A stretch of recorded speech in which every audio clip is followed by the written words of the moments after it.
It's not mine. Tagado says it's not his either. Oops! We made fun of Tagado for nothing.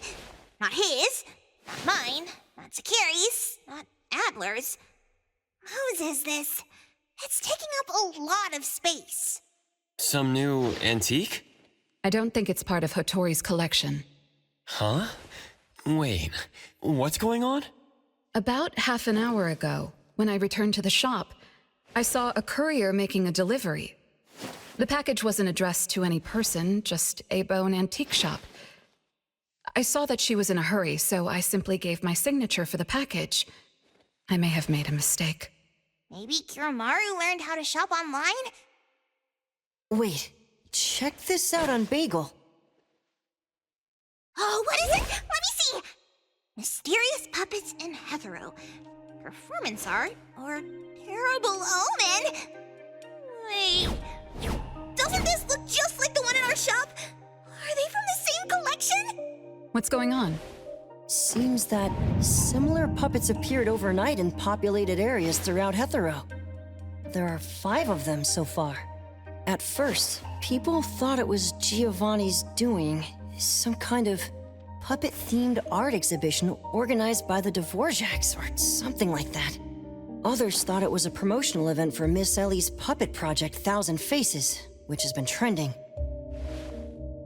Until someone claimed it was the work of an anomaly that drains life out of humans to make puppets.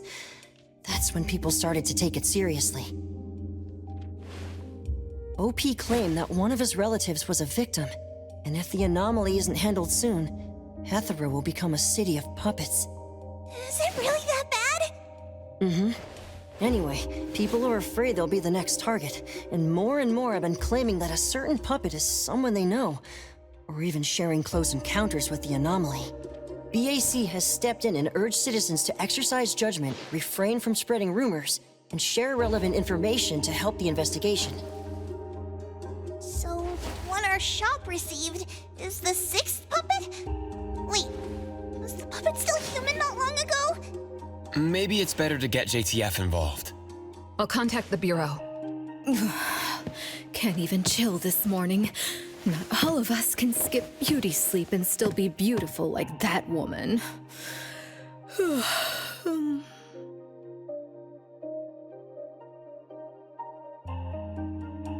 My apologies. It's not your fault, it's someone else. Forget it. So who brought this thing? Take it away, dump it, I don't care. Don't let it mess with the shop's feng shui. We got you covered, boss. JTF will be right here. I don't see you getting excited about bringing customers over, and you're bringing JTF to the shop? You kids better not have stirred up trouble again. Here's what happened. In any case, we'd like you to come to BAC to assist with our investigation. We'll have to leave the shop for a while. What do you think, Hotori? Well, the business of the BAC matters more than ours, so we'll comply.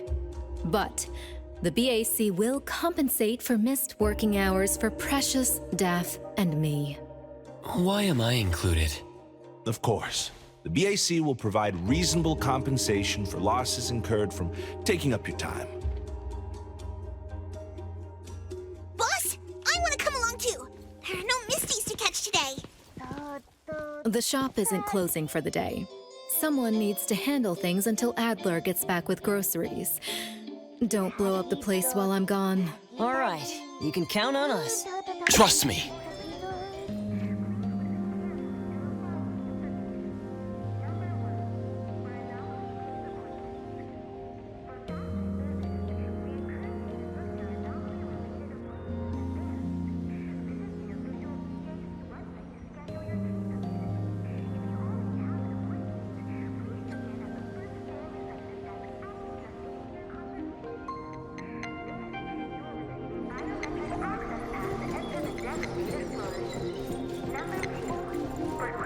Greetings, everyone from Eibon.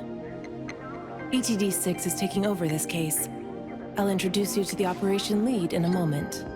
If Nellie's handling the introductions personally, this must be quite the complicated case.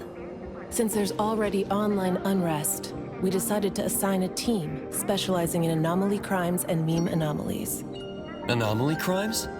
Those refer to human criminal incidents that involve the exploitation of anomaly characteristics or espers. So the Bureau suspects that this isn't the work of anomalies alone. There are more and more divisions in the Enforcement Tactical Division nowadays. The puppet from Eibon has been transferred to TempCon. Please follow me.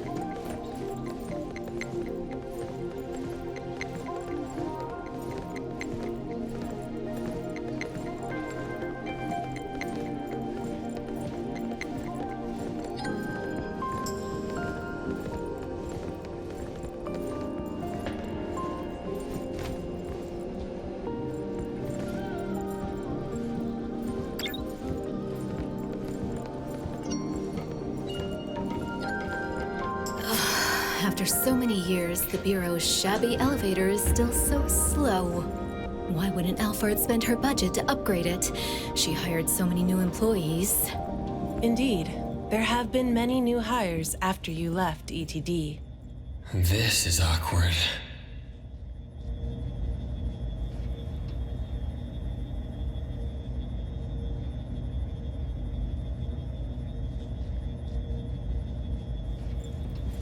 Precious, Daff. See you later. Aren't you coming? I'd love to hang around and meet teams I've never seen before, but my dear Director Alphard needs me for some grown-up discussions. Is it about Abisu? Should I go with you? Our Precious wants to feel the cool AC and expensive sofa, as well as the endless lectures from the Director. She only asked for me, but I'm sure she wouldn't mind another one, especially one who's such a good kid. You mean I don't have to go with you? Don't worry. The containment level needs your expertise more. Next time there's a chance, I still won't drag you along to suffer. When you're done with your work, just head back. Don't wait for me. I just hope today's parent-teacher conference doesn't set a new record for length.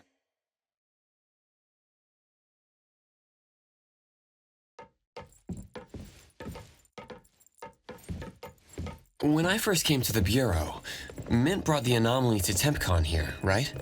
Yes, TempCon manages anomalies and derivatives that we don't fully comprehend. Depending on the situation, they'll either be nullified or transferred to the Seleno compound for long-term containment. We're about to directly contact anomaly derivatives of unknown properties. That said, your safety is guaranteed.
Allow me to introduce our guests. These are anomaly hunters from Eibon Antique Shop, Daffodil, who witnessed the suspect in the puppetization case, and the appraiser, who has keen perception of anomalies.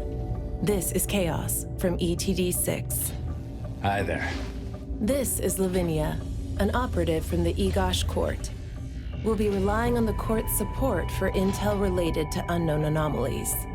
Blackbird was unable to attend today's meeting in person, so I'll be covering for her. Greetings to the people of Eibon. Greetings. Now that everyone's here, let's get started. Who received the package? Tell us what happened. It was around 7:30 in the morning. I saw the delivery person place the package at the shop entrance. She approached me for my signature, saying she was in a hurry for the next delivery. I did not think too much at the time, so I signed and took it into the shop. But looking back now, the whole thing was pretty strange. The package was marked fragile, and the delivery person told me to handle it carefully. But the packaging was flimsy. Do you remember what the delivery person looked like? A young woman, not particularly tall. Short hair, in a Cool Express uniform. I didn't get a good look at her face, since her baseball cap was in the way. Curious. From the package to the delivery person, everything was fake. According to our investigation of the Cool Express in Bridge Crossings, the delivery person responsible for Hankaku Street does not match Daffodil's description, and their work records show no irregularities. The shipping records from the package center also show no fragile items being delivered to Eibon. Someone disguised themselves as a delivery person just to give Eibon a puppet? Correct. The question is, why would anyone do this? Considering this may involve matters affecting Eibon's interests, I'd like to consult with both of you. We also don't have any leads. Sorry to interrupt. I was thinking, what if this person wanted the appraiser's help? A puppet that allegedly was transformed from a human, wouldn't it retain traces of an anomaly? If that's the case, shouldn't a client have come forward to explain the situation? Even without a client, what harm is there in examining a gift at your doorstep? Can I take a look at it? Please, go ahead.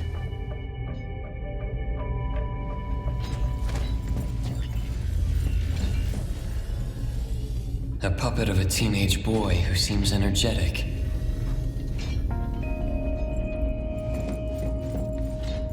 A puppet of a young woman with a gentle expression.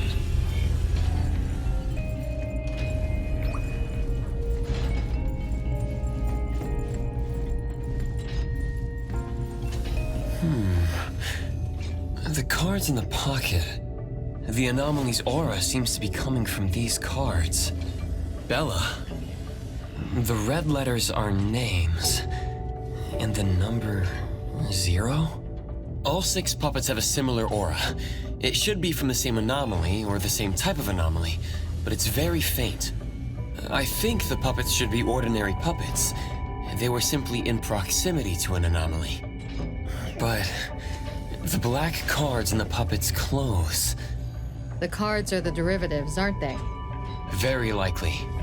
So people being attacked and turned into puppets by anomalies is just a rumor. Pretty much what I expected. Who would spread rumors on Bagel to cause panic? Could it be the same person who delivered the puppet to Eibon? Bingo. You're asking the right questions. My investigation shows that someone hacked a bunch of Bagel accounts and started rumors about people being turned into puppets by anomalies. This is starting to affect the citizens of Hatharo. Take me, for example. I have a neighbor who never misses her daily dog walks, rain or shine, but she's scared of getting caught by the anomaly and began to ask me to run errands. Who's ever out there watching and laughing at us right now, feel free to pop champagne. In any case, we can conclude that someone is spreading rumors. But I'm afraid clearing this up won't be easy. We can only explain the truth to the public after we contain or nullify this anomaly. And only then can we completely quell the rumors and eliminate their harmful effects. We have 2 important leads. First, the puppet was delivered to Eibon by a fake delivery person. However, neither of you know anything about her, so we'll have to set that aside. At least we're on the right track. The second lead is that the anomaly can write. In my experience, this is quite rare. I wonder if the Egosh court has any records of such anomalies. Could you help us interpret it? Unfortunately, we haven't found any matching anomalies in accessible records. If we can determine the identity of the names written on the cards, I may be able to help. I should be able to glimpse at their fate through divination and understand what they've been through. Chaos, consider this. If anyone received a black card from the anomaly, you are welcome to bring them to the witch's house for divination. Understood. If anyone from Eibon discovers new leads, please contact BAC as soon as you can. We will look out for more leads. Very well, let's adjourn. Thank you very much for your assistance. Who could it be? If only I paid more attention to the delivery person. Daffodil, you couldn't have expected this to happen. Eibon's safety is my responsibility. This time, I left my guard down. Still, it's good to know that no one was actually turned into a puppet. Looks like Hattori isn't finished yet. Appraiser, if you're tired, you should head back. Let me handle the rest.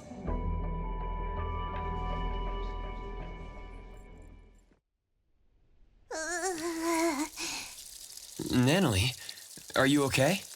One last part. Alright.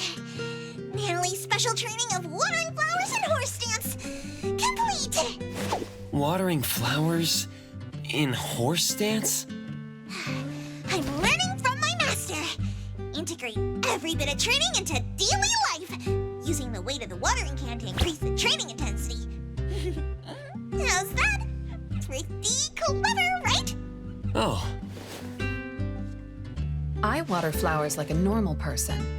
Exactly. To master, this is just normal. My training isn't good enough yet. That's why I keep wobbling around.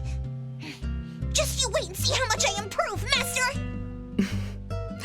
Of course. Thanks to Daffodil and Natalie, the flowers and plants are looking better. I'll take care of pruning from here. Alright. Delicate work like that really is best left to the old man. Oh, by the way, how did that thing from yesterday turn out? Any updates? We couldn't get anything out of Cool Express. The manager even said that they're going to avoid hiring temps for a while.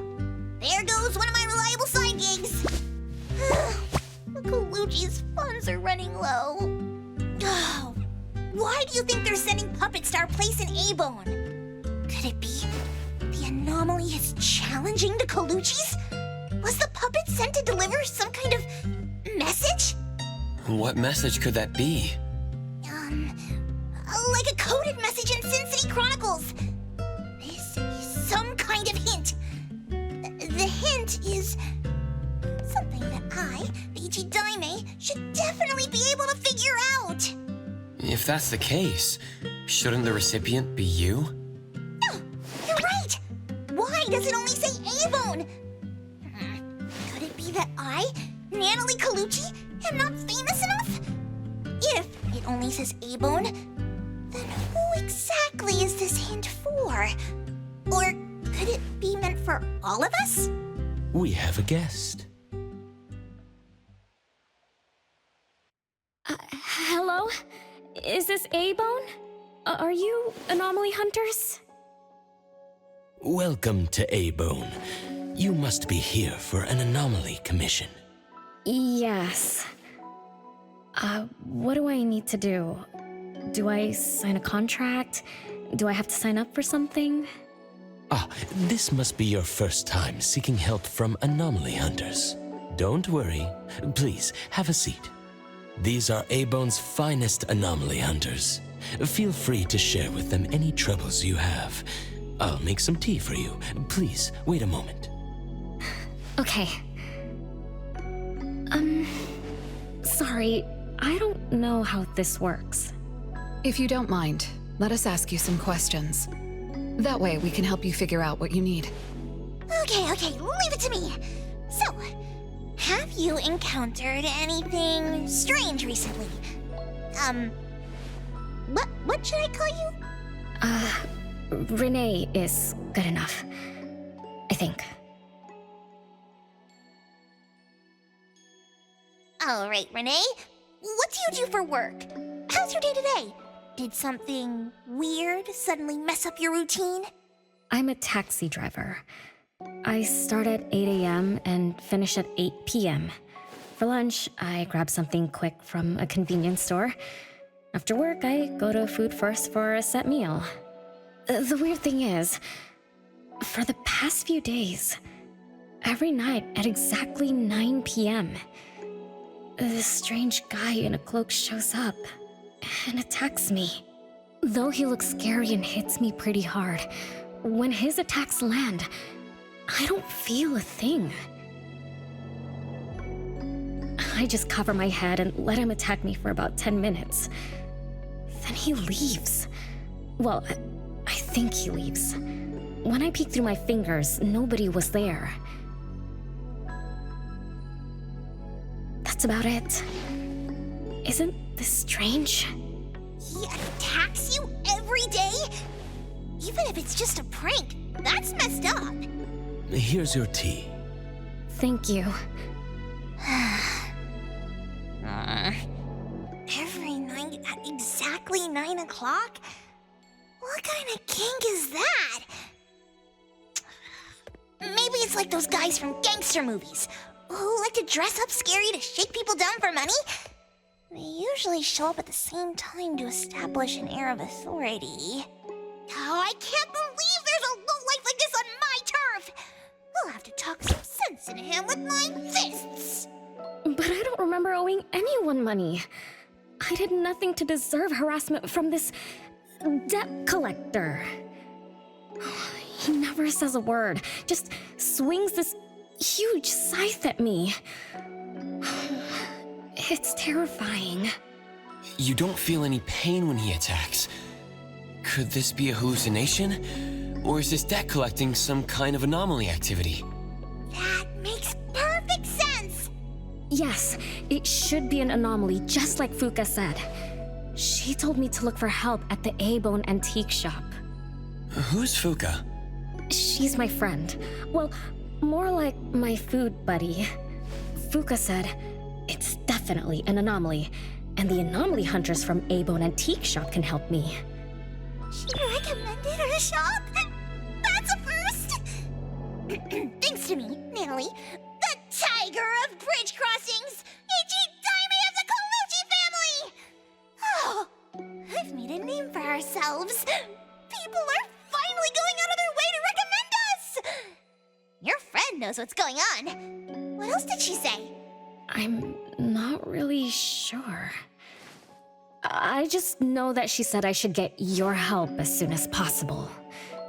Are there any other strange things going on besides that? It's hard to say. I don't know. Sorry, I don't have a great memory. I only have vague impressions of most things. How about you go ask Fuka? She also saw the anomaly in the parking lot that day. I think. She seems rather scatterbrained. It'd be good to hear what others have to say. It's almost mealtime. Fuka should be at Food First. Shall we? What do you think, Appraiser? Master? This is our first commission of the day. We'll help figure this out and see if there's really an anomaly causing trouble. Let's not disappoint this very tasteful person who recommended us. Let's go take a look. How about you, Master? Huh. Master hasn't worked on a commission with the Appraiser yet. Maybe this is a good time to show you my latest training results! Hattori has no plans to go out today. Rest assured, I'll watch over the shop. Very well. Let's head out. Let's go! It's been a while since I had Food First. Oh, I'm craving for their hamburger steaks. Hey, old man! We won't be back for dinner tonight! Take care. You're later than usual, little Renée. Sorry for keeping you waiting. I'm sorry. I had something to do. No need to apologize. Your matters are more important. Are you anomaly hunters from Eibon? That's right! The Eibon detectives are back in action! I am Natalie Colucci, H.E. Diamond of the Coluccis from Bridge Crossings! This one is the core of our family, the Appraiser! And this here is... It's been a while, Daffodil. Well, you already know Master? Your master helped our family solve quite a few troubles in the past. Mother still can't stop talking about Daffodil's moves. Oh, no wonder you recommended us to Renee. Master's commissions always get perfect reviews. Sorry, I don't quite remember. It was probably back when the shop first opened, right? After all, we have monopoly on all anomaly commissions now. Fuka, we'd like to ask about the strange thing happening to Renee. Can you tell us about it? Of course. Let's sit down and talk.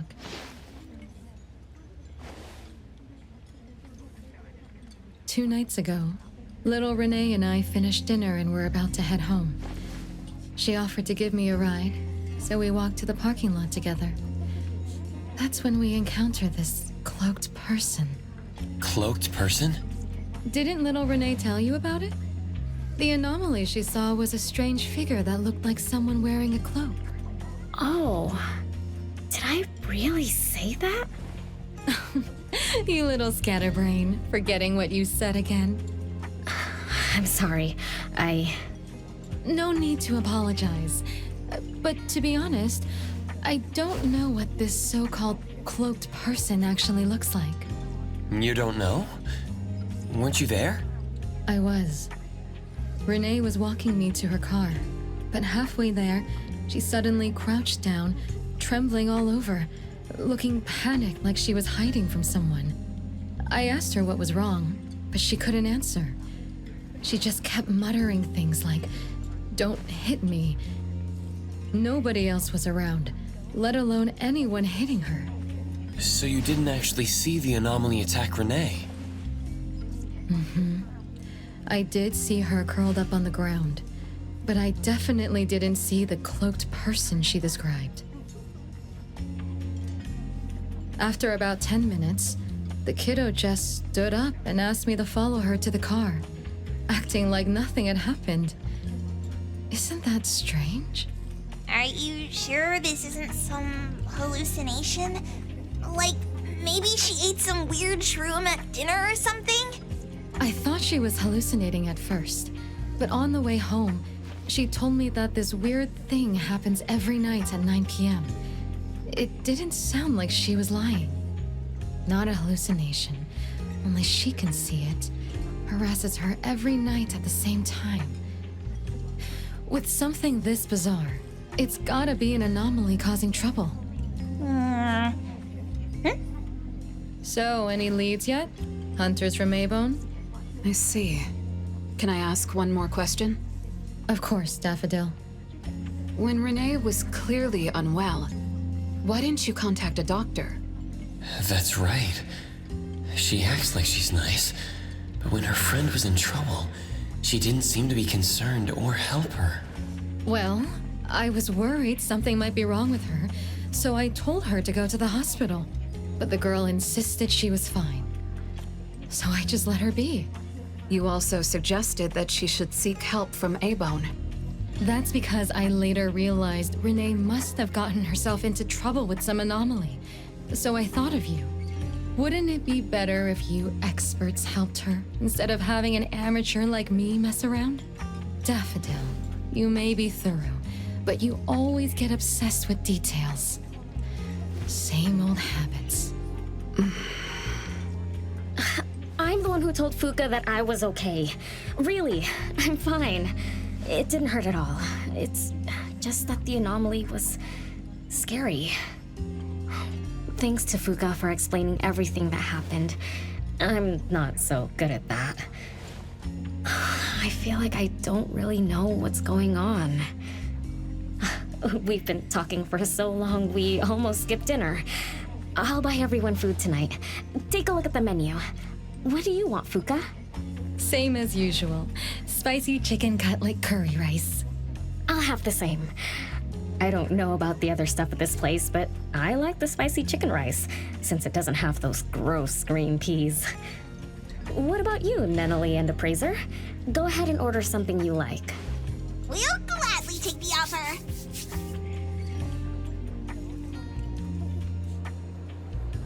It's 2 minutes before 9 o'clock. According to Renée, the anomaly will appear in the parking lot right on time. I wonder if we'll get to see that cloaked person show up to collect debts. From what Fuka said, not everyone can see it, right? Or maybe ordinary people can't see it? It might not be a weirdo in a cloak either. After all, she's a bit scatterbrained. She could have gotten it wrong. There are many anomaly hunters here to protect you today. No need to be afraid. Thank you. You always take care of me. Then I'll walk ahead. I'll show up soon.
Leave it to me.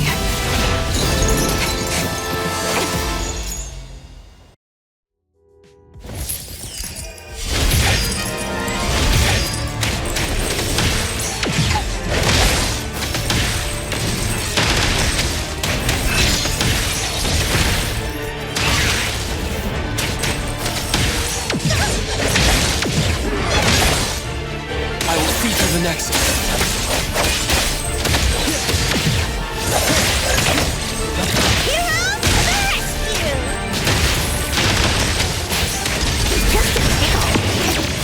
Nice work.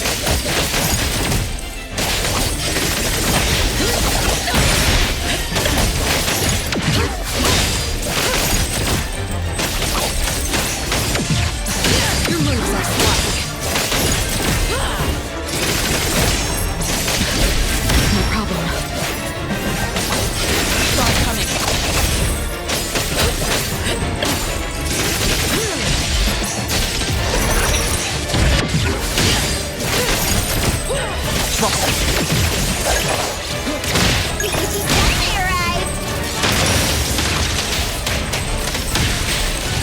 Nice work. Nowhere to hide.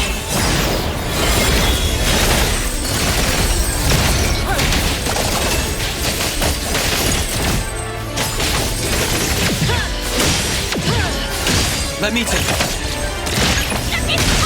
Everyone, follow my command!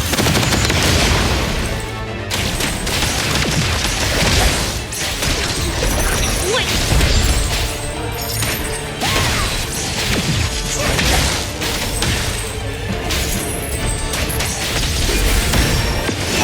Can't touch this! I will see through the nexus. Fate splinter and fracture!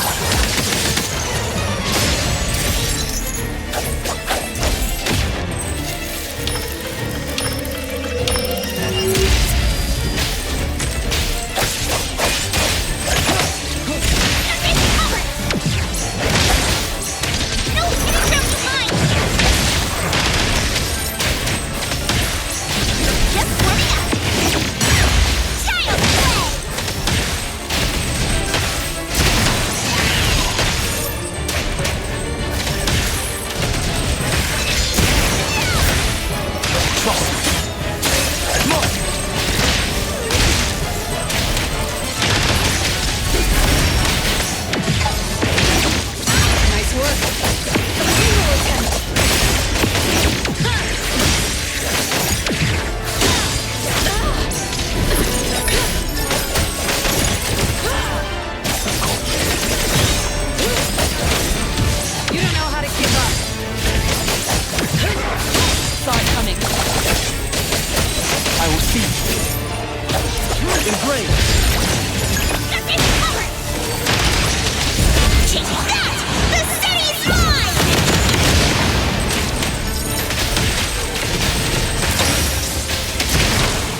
Let's finish this! All heavens, nothing can stand. What you see is an illusion.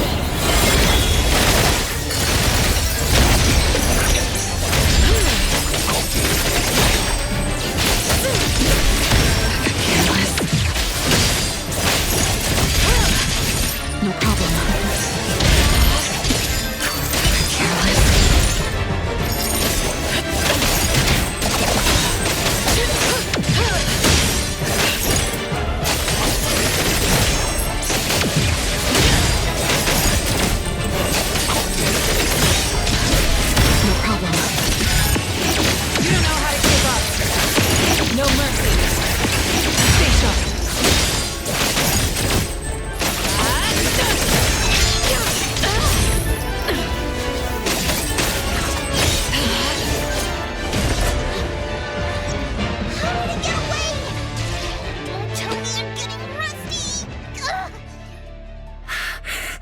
Stay away.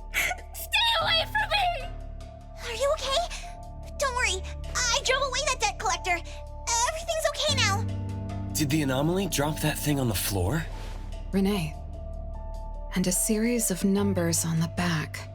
Minus 20088. The numbers are different. It's the same type of card the Bureau is looking into. Let me contact Chaos. We meet again. From what I know, you received a commission from Renée to investigate this debt collector anomaly, which attacks her every night at the same time. You fought, then the anomaly left behind the same cards from the puppetization case. So you encountered the same anomaly I'm after. Could someone have schemed all these encounters just to involve you? ETD6 lives up to their name. They are true anomaly crime experts. You're right. This doesn't seem to be coincidence. We still don't know who's the mastermind or why they're doing this, but we may have already met her. Fuka, the friend who recommended us to Renée.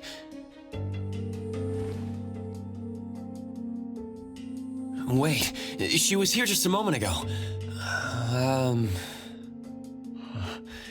She's already gone. What did she say? She recommended Eibon because Daffodil had handled her mother's commission before, which left an impression. Daffodil. Daffodil. So it's Daffodil again. Interesting. Thanks for the information. We should make a trip to the witch's house. Good thing it's not too late, so I'll ask the Blackbird and her team to work some overtime. Aren't you coming with us? Of course.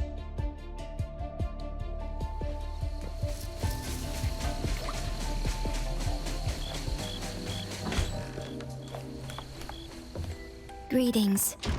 Welcome to the witch's house. Hello. Sorry for disturbing you this late. Good evening. This young lady was attacked by the puppetization anomaly tonight. Huh? Wait, what anomaly? The one that turns people into puppets? So, those people really were... Well, we aren't certain at this moment. In any case, could you please share the entire incident with us? Oh, I'll tell you. Renée came to our shop because she wanted us to deal with some weird thing that appears every night at 9 o'clock to attack her.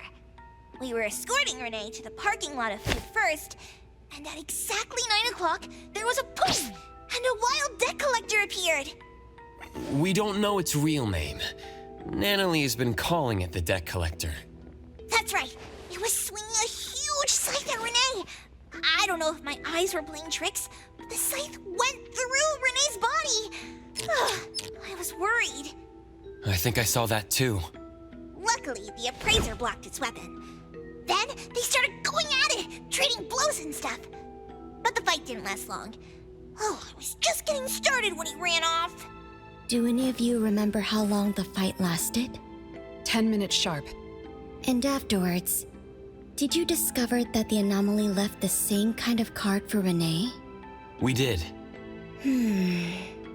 Appearing on time, disappearing on schedule, and leaving similar cards for the victims. This debt collector might be a type of rule-based anomaly.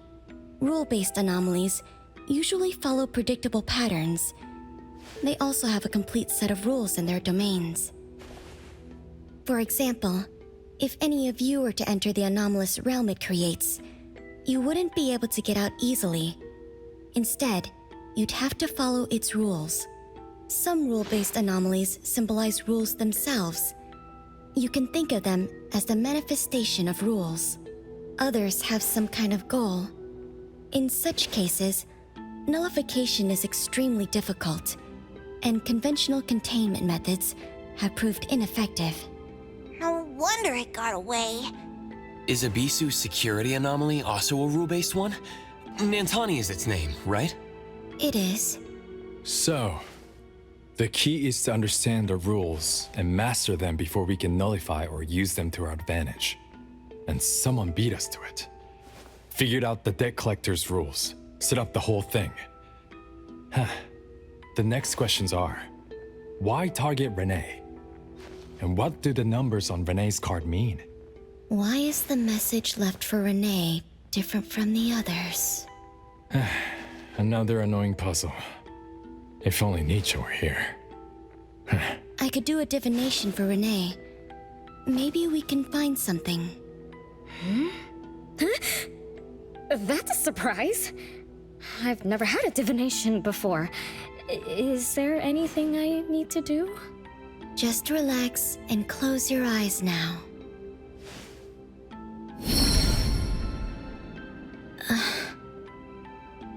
Oh, lost child of fate.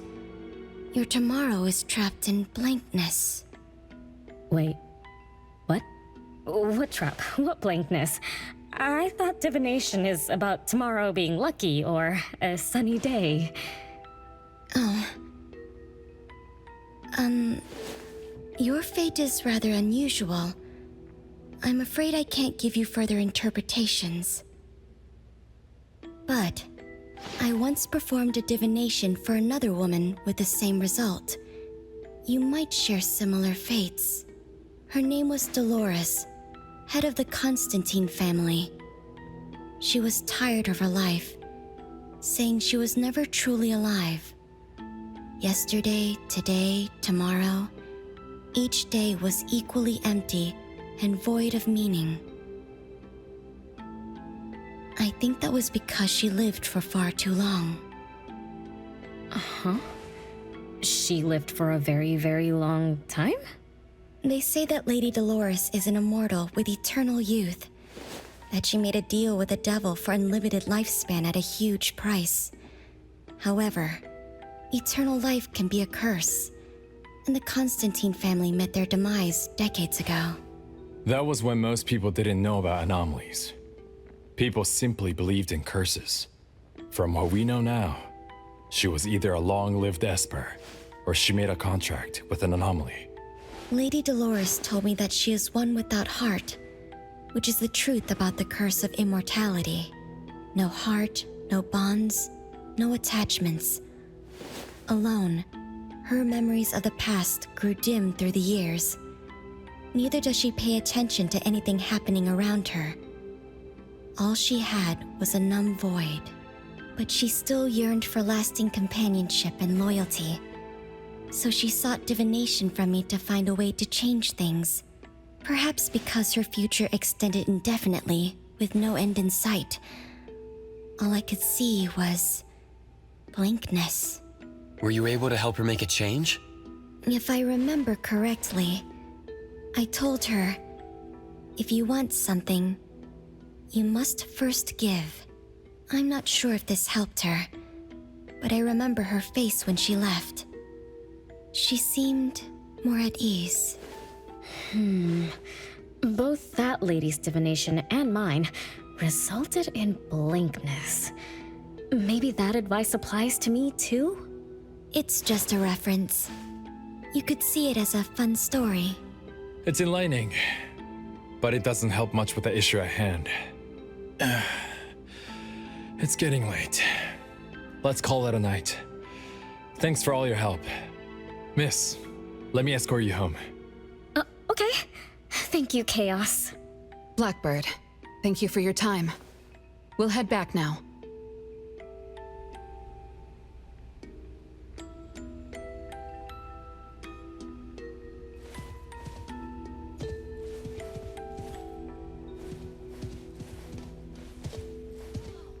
It's already so late.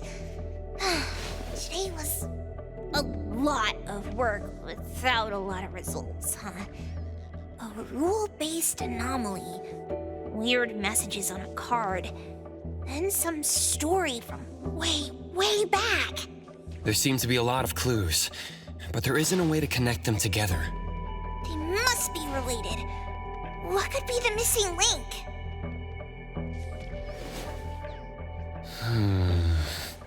Let's call it a night. It's getting late. You two should get some rest. Oh, man. After running around so much today, getting home, relaxing for a bit, and now that Master mentions it, sleepiness just hits you like a truck. Good night, Master. Good night, Appraiser. Good night, everyone. I apologize, but bedtime is going to have to wait. Is there an emergency? The debt collector left me another message. I found this in Renée's mailbox. Isn't this the card from last night? An anomaly is back again? Appraiser, take a look at this. Renée's name and an address? It looks like an ordinary card. Did someone try to copy the card's style? They need to have seen the original to make such a convincing copy. That narrows down our suspects. You mean Fuka, who witnessed our battle with the debt collector last night? And the person who delivered the puppet. Don't you think they're working together? They sent Renée a formal invitation and are waiting for us at the old Constantine family estate. That address belongs to the now defunct Constantine family. Renée, are you somehow connected to the Constantine family? I knew last night's story was different. I don't know. I don't remember. I'm just a taxi driver who's always been alone. How could I be connected to some strange family? Oh, I'm sorry. I'm not helping. All right. We just have to find someone who has an answer. Let's go. Wait, don't go yet. This is Eibon's commission. Daffodil must come along. Others can join us too. I don't have stupid rules about not getting others involved. Master, the Appraiser, and Natalie Colucci. The mystery of the debt collector is about to be revealed!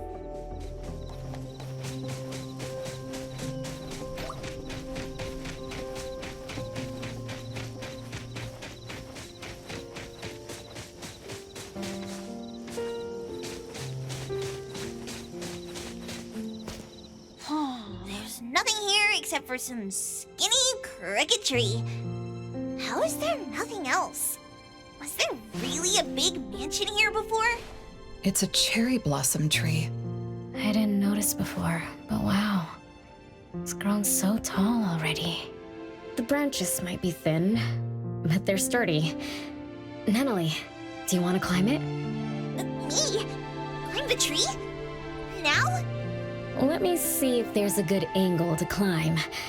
It's been a while. I'm not sure if I can do it. Or maybe it's because I was smaller when I was a kid. I could just hop and reach the top.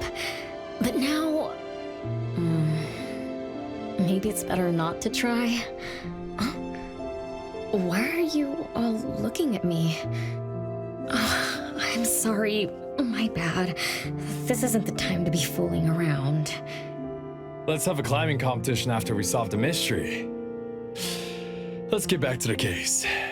Renée said she's been here before, specifically when she was a kid, and that she used to climb this cherry blossom tree. You are connected to this family after all. Did I just tell you all of that? Yep. You said you climbed this tree when you were a kid. When you were a kid. Back then, I climbed. the top of the tree, wanting to pick the prettiest cherry blossom for my sister. But it was so tall, and I was too scared to climb down the same way. Luckily, someone caught me. Huh? Was it my sister? Or Mom?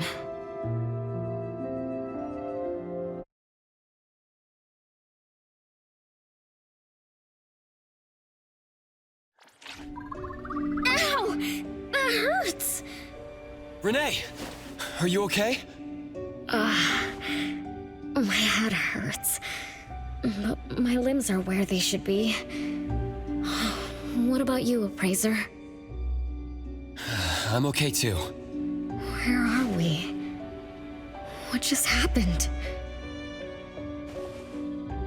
I'm not sure, but it looks like we're in an anomalous realm. You remembered climbing the cherry blossom tree as a child. Then we got pulled in. Natalie and the others aren't here. We might be separated.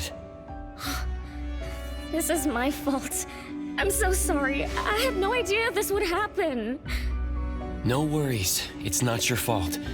Besides, we hunters are used to being pulled into anomalous realms. The real question is, how did we end up here? What a grand entrance. This must be some wealthy family's mansion. Such as the residence of Lady Dolores, head of the Constantine family. Have we traveled to the past? Not necessarily. Maybe the anomalous realm is simply recreating scenes from the past. Do you recall anything else from when you were a kid? Anything helps. I can't. Oh, my brain is still foggy. But I can feel this. Ever since I got here, I've been having a sense of nostalgia. You must be somehow connected to the family. Whoever brought us here knows that. But didn't the Constantines disappear decades ago? That doesn't match up with my age. You're right. What you just remembered was from when you were little. If you can remember more, maybe we can get closer to the truth. I'll do my best. But how do I do that? Let's look around. Maybe we can find the key to your memories.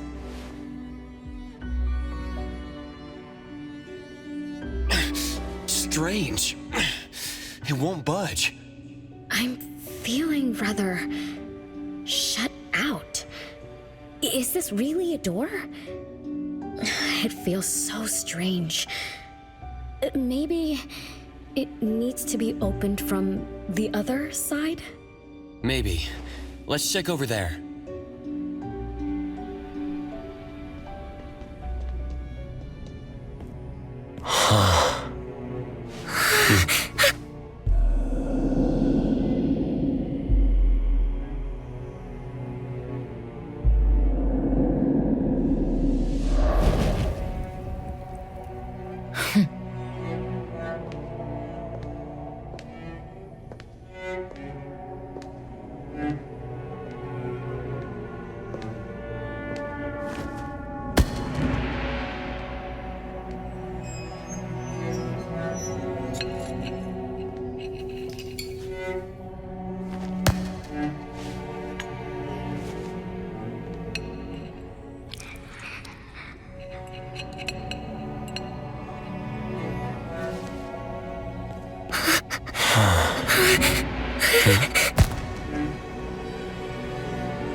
It's you.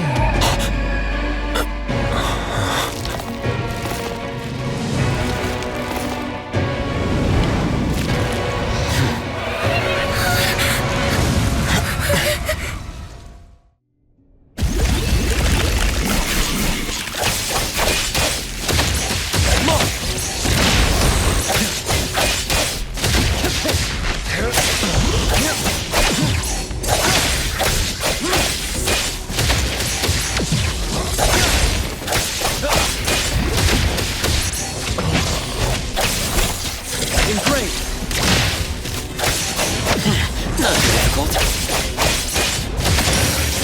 Let's finish this!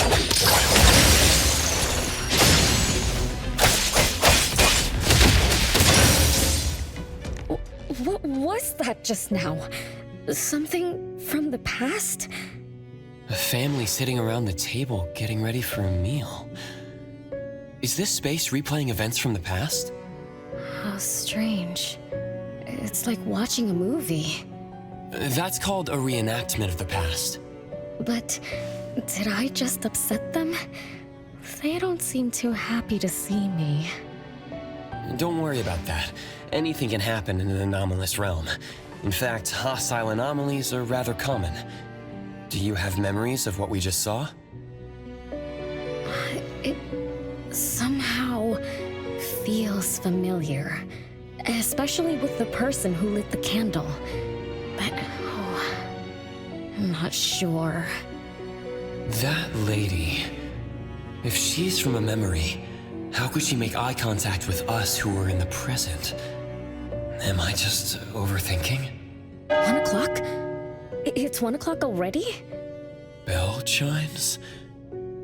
When the debt collector appeared, it also sounded like this. Could this be related to the rules it follows? Let's go check the entrance hall. Oh, impressive! Classy! Great taste. That's how big families do it. If only the base of the Kalujis were as fancy as this. Well, we could definitely do without the curse. Do you think Renée and the appraiser already went ahead of us? Let's go in to investigate. It's best if we regroup as soon as possible. Whoa! This door is so ancient! It's not going to fall apart if I push it, right? An old, ruined mansion that suddenly appeared, long neglected and unmaintained. Could this be how the Constantine family mansion looks now? The desolation we just saw could be an illusion to hide this place. That makes sense. And then Renée dispelled the illusion. She must be part of this family. In other words, the master of the family returns. An old mansion abandoned for decades. I better be careful. I won't be able to pay for damages if I break anything historical. Yeah, we're inside an anomalous realm. Be careful. Alright then, let's be gentle. Hello there!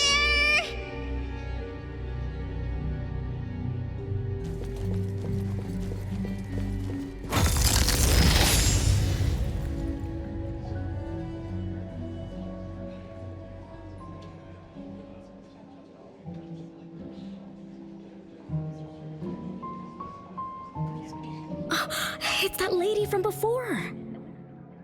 Excuse me. Sorry. Wait a minute. Were you talking to me?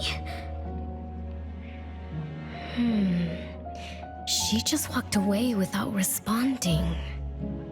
I'm so confused. We can talk to people from the past? It's like an interactive movie. No, wait. It's more like a stage play. Maybe we are also on the stage. Are we the audience? Or are we unwitting participants? Let's just say we're on the right track. You could try talking to the one who just lit the candle. Ask about how things are going. That lady. Oh, there she is! We'll have to squeeze through the crowd. It's going to be tough. Why are there so many people here? Are they having a banquet, salon, or something like that? Before I talk to that lady, should we talk to the other guests first? We can figure out what's going on in this mansion. That's a lot of people, though. When I drive a taxi, I don't need to speak to more than 2 or 3 passengers. No need to push yourself. Want me to handle this instead?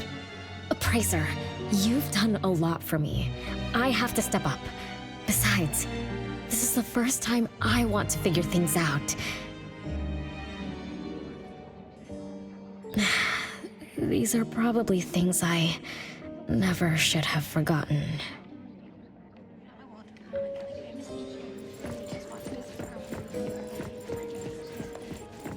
I might not have another chance like this. Ugh, I better make the most of this. We need to seize this last chance to butter up the lady. Maybe she might even invite you as a guest in the future. Oh, don't even think about it. Look at all these people. Everyone is trying hard to impress her.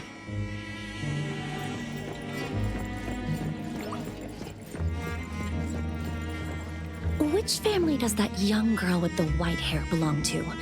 How come I've never seen her before? That should be Bella, the eldest daughter of Lady Dolores. She is the organizer of this farewell banquet. Her daughter is already that grown up? She doesn't look that much older than her daughter. Shh, keep it down. You know that woman is cursed. What a shame. I was hoping to introduce my brother to Bella.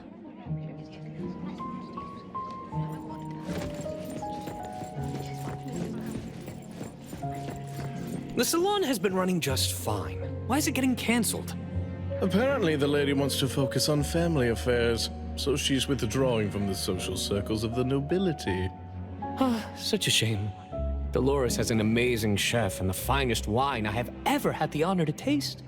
Dolores is also the most gracious hostess. Always generous when she lends out money.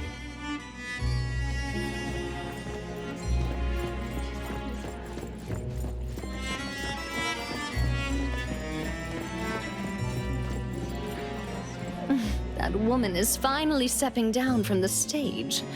Tut-tut, shamelessly enjoying eternal youth. Just because she had a deal with the devil.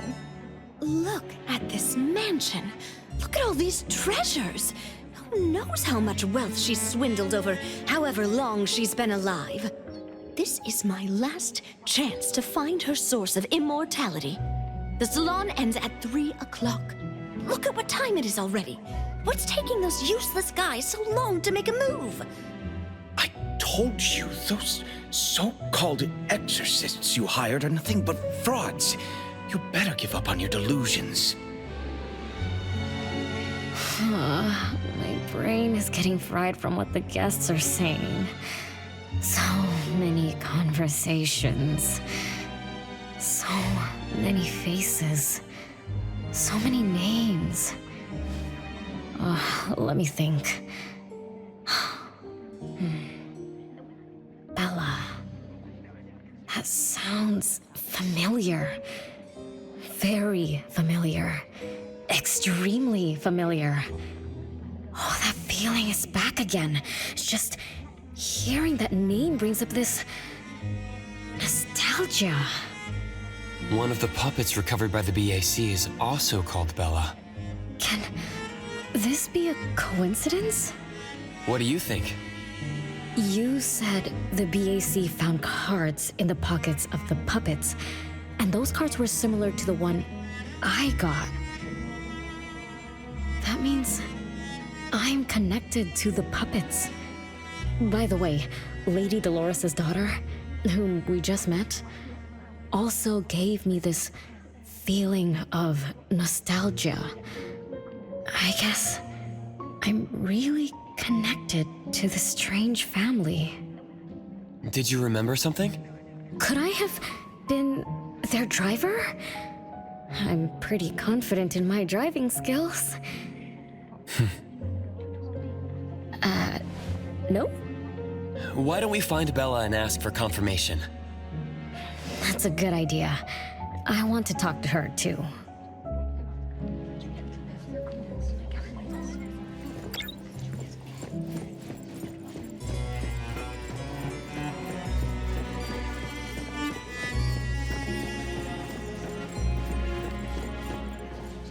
Renée, this isn't a place for kids. Huh? Bella? You know me? Child, I'm your older sister. Remember, you should address me in a formal manner. I can't believe I have to tell you this. Mother has indeed spoiled you. Sister? My big sis? Why are you so confused? Oh, did you oversleep again? Mother warned us not to interrupt her salon, but you just had to go see what's going on. Like the time you hid in that cabinet to peek through. You ended up very disappointed, remember? You said adult social gatherings were boring, so you dozed off. You fell asleep in that cramped cabinet. When you woke up, you were so groggy that you forgot where you were and what you were doing. And then you woke up, but someone had shut the cabinet door, leaving you in a dark, cramped space. You snapped and started to cry. Desperate to escape, you threw yourself against the cabinet door. That day, every guest witnessed the extraordinary commotion you caused. You completely ruined Mother's salon. I didn't mean to, Big Sis. Is that so? Do you really think I'm your sister? Huh? Big Sis? But aren't you? No, Renée. I'm just a shadow bound to this place, destined to meet you. Though you might have forgotten or abandoned us. We've been waiting for you all this time. We've been waiting to relive these moments with you. So, I really am part of the Constantine family? I'm her daughter? Looks like that poor brain of yours still remembers something. If you didn't even know your own mother, how sad would it be for those who love you? Where are they? Mom and the others. Are they still home? My dear sister, this is the Constantine mansion trapped in the past. Everything that happened here, everything about us, reenacts over and over again at this place. Come on, Renée. To return to the past, you must reclaim the choices of your past, including all your mistakes. If you're not Renée's older sister, then who are you? Shouldn't you ask her why I appear as Bella? The answer has always been in her heart. I don't understand. Wait, sister! It's all right if you don't understand now. I've been waiting for you for so long. I don't mind waiting a little longer. Bella. I think I'm starting to remember. She was the sister who caught me when I fell from the tree. She's been here all along, waiting for me to come home. And why is the puppet also called Bella? I don't think the Bella we met is a real person. Remember how this is an anomalous realm? So she's my sister from the past. Though, I don't understand everything she said. That's what she meant, right?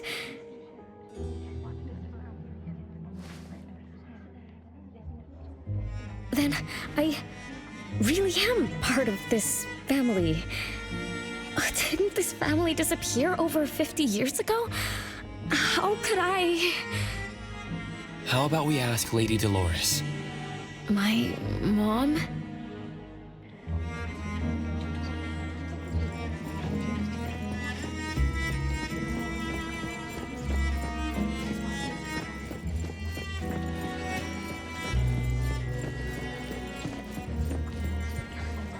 Hello, can I pass through? Excuse me, coming through. Hey, get in line if you want to butter up the missus. Take turns like everyone else. You're not the only ones who need something from her. Dolores is far too kind to you commoners who are uncultured bumpkins with no etiquette. Do I need to remind you about what first come first served means? I don't think we can squeeze through. These guests aren't very friendly. There was one bell chime when we came in. The salon started at 1 o'clock. If this scene closely follows how it played out in the past, they should leave as soon as the salon ends. We should be able to approach Lady Dolores then. Oh, good point. Thanks for coming up with a plan. I couldn't have done this alone. When does the salon end again? It should end at 3 o'clock. So we wait until the clock chimes 3 times.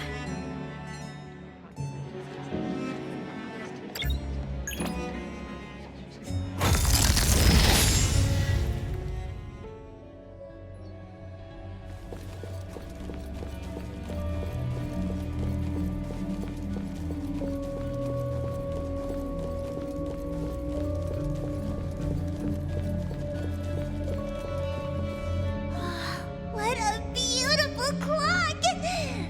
Is this what history feels like? Why is it stuck? Let me fix it. Wait. What's wrong, Master? Is it dangerous? It's best to remain vigilant in anomalous realms, especially with clocks. Oh, right. That debt collector anomaly is also related to clocks. Blackbird once mentioned that rule-based anomalies follow established patterns strictly. It would be a good idea for us to pay close attention to time. Got it, Master. We look around for clocks, watches, and stuff like that. But, I guess I was in a bit of a rush. It doesn't seem it cost anything, though. The debt collector didn't appear this time. Ouch! My ears! Something else showed up. Hey! Watch this!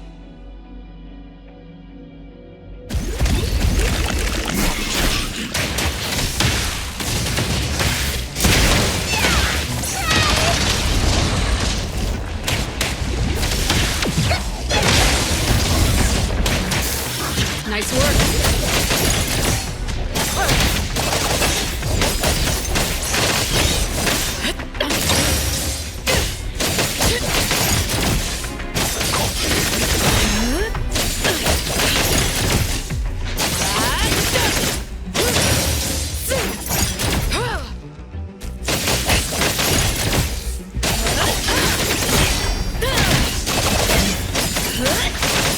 Thousand eyes, awaken! It's 3 o'clock now. The debt collector shows up every night at 9 o'clock to attack Renée.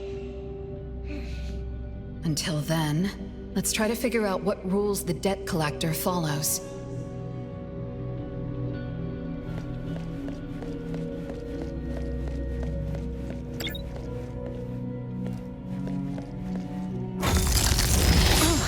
It's 3 o'clock already. As you expected, all of Lady Dolores' guests have left. Whew. I'm going to see Lady Dolores now. Take it easy. Don't be so nervous. I'm here with you. Okay, deep breaths. Deep breaths.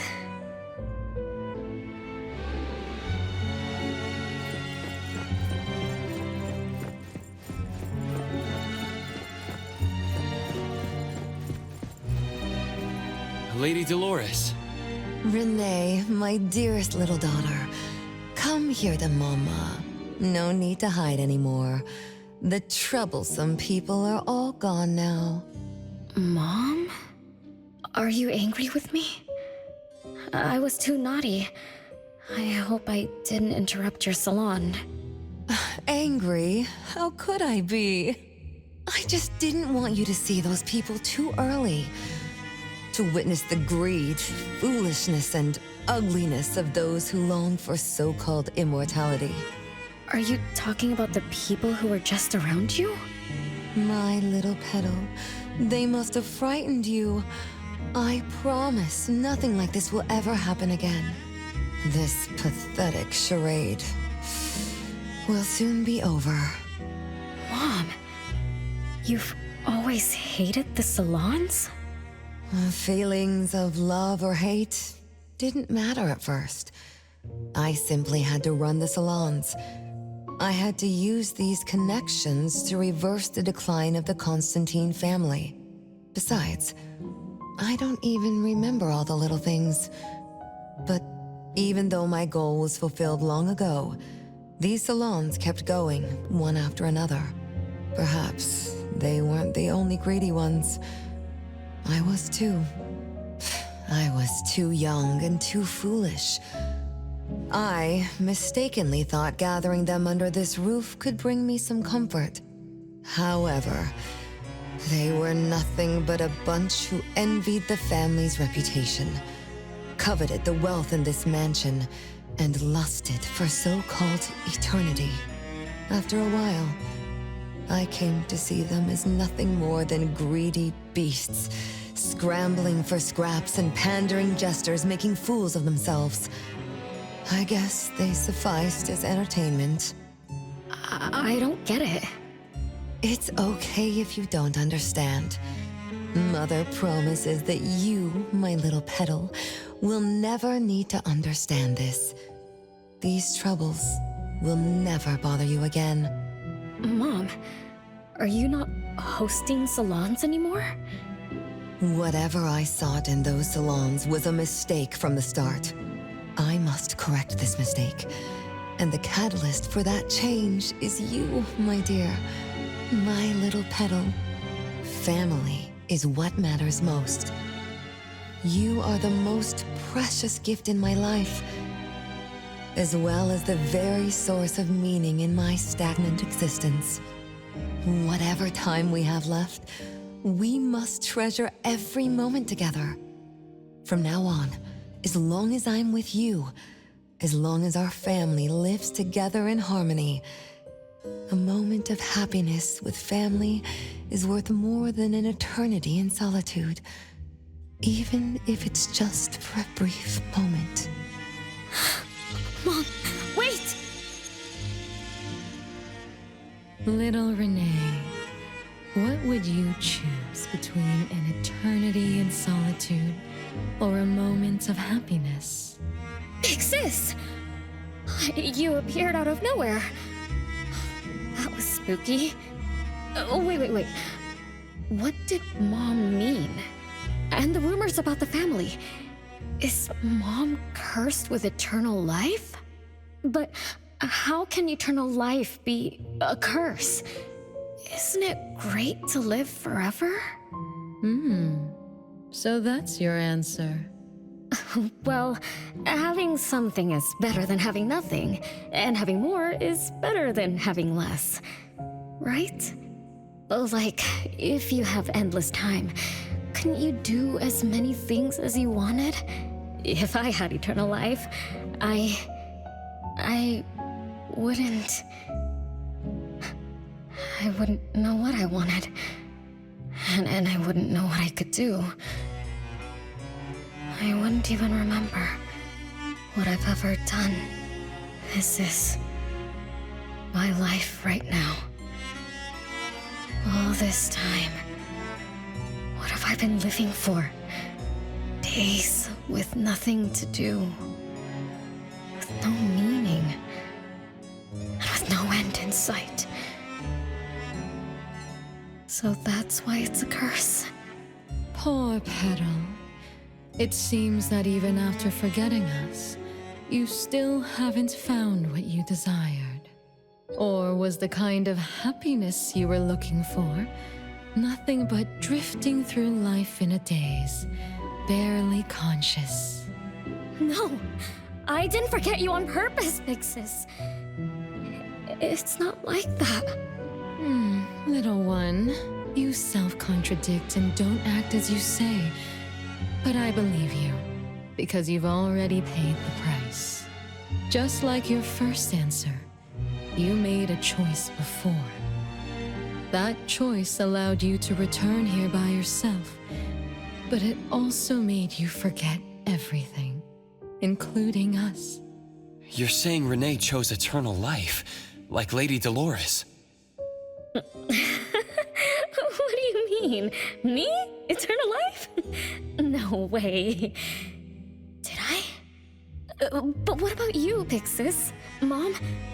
Are you all alive? At least you weren't made into puppets. Thank goodness. Renée, You basically forgot everything about us. Mother, the one who gave us life, loved you so much. She used a picture of you as her bookmark. When she read before bedtime, her gaze would always drift towards your smiling face. Every little thing about you, your quirks, your habits, your childish nonsense, she remembered it all. You were the only one she had in her eyes and in her heart, as if the rest of us didn't even exist. And we are the same way too. Mother, Elliot, Teresa, everyone is waiting for you. Won't you come see them? Mom and the other siblings? Everyone's waiting for me? The cherry tree Mother planted in the courtyard is bathing in sunlight and in full bloom. Time has come to a standstill, and moments of happiness plays over and over again.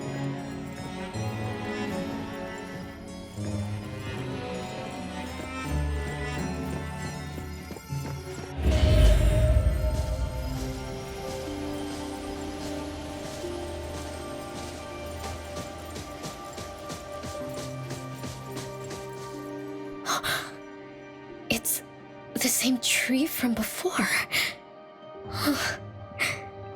The cherry blossoms. Oh, they're so pretty. Back then, when I was looking up at this tree, I suddenly wanted to pick the most beautiful branch for Big Sis. I thought she'd definitely look pretty with cherry blossoms in her hair. So I reached for that branch as far as I could. But I lost my grip and fell from the tree. Then... oh, what happened after that?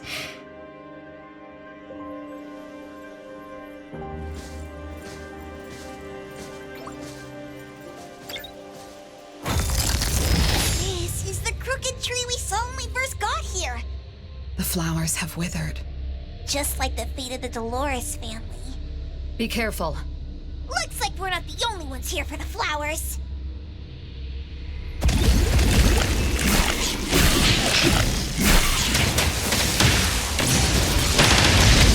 Just a tickle.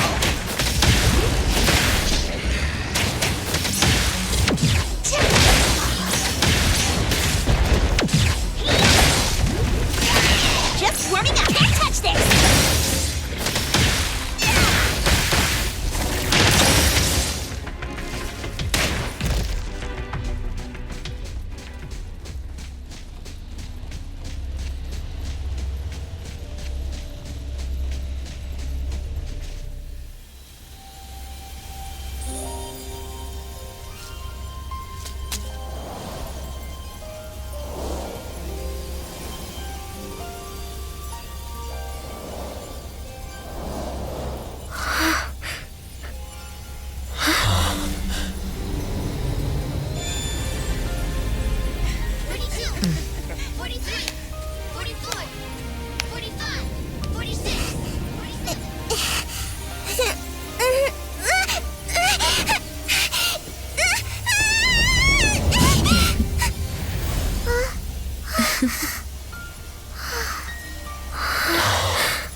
We've been waiting for you for a long time, Renée.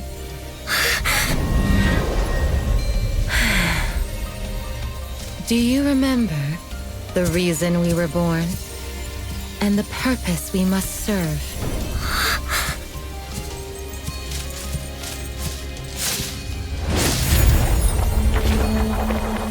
All excitement will eventually fade to nothing. Mother has long grown tired and numb to it all. After enduring long and lonely times, a wish began brewing in her heart. We thus awoke to the blazing call of Mother's heart and came to her side. We swore with our very existence that Mother would never be alone again. Surrounded by her children, Mother found the companionship and happiness she had longed for. But she didn't stop. She kept yearning for more. Because we weren't able to satisfy Mother's deepest wishes in her heart. However, our Mother's wish was never fulfilled, and that day will never come.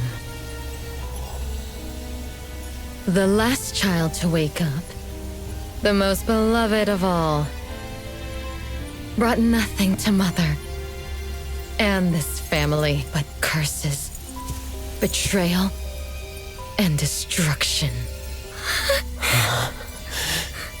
And now, she's back.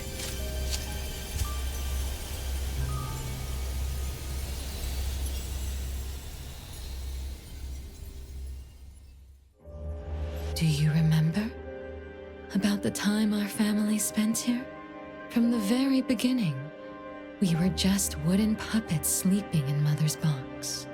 We opened our eyes in response to her deepest wishes. We answered her calling from the depths of her heart.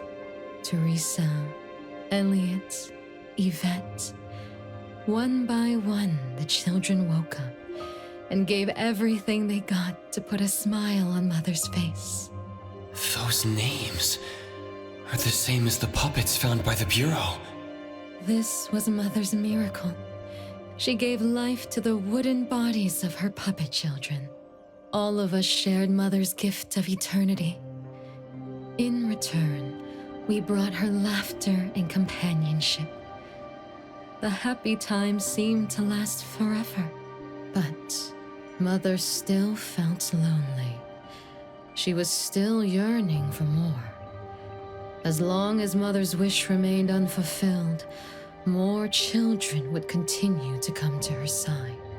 And you, little Renée, are the last child to receive her favor, and the one she treasures most. So, we used to be puppets, and I woke up because of Mom's magic. That must be the Esper ability of Lady Dolores. Our existence, our calling, and our purpose. Everything was dedicated to Mother. Thank you for helping me remember all of this, Big Sis. Unfortunately, you abandoned all of our duties. You betrayed us and committed an unforgivable sin. Sin? I don't get it. You forgot your family. You even forgot the sins you committed. But that's okay. I'll make you remember everything. That's exactly why I am here. The sin is recorded on Mother's registry in the study. Won't you go see for yourself? You could give us a better explanation. Everything started because of you. My ignorant little sister. Oh, wait a minute. Don't leave me, sis!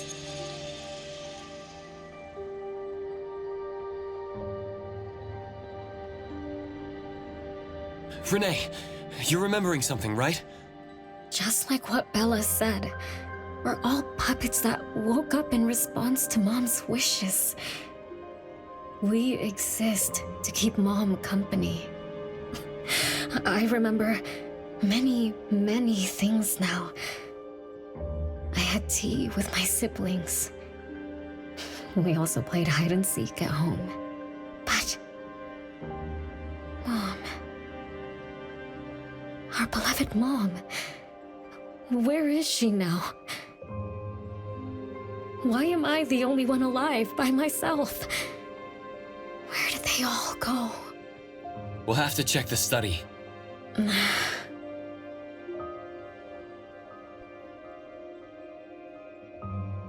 What's going on? I have no memory of that place. But I feel scared. There is something in the study.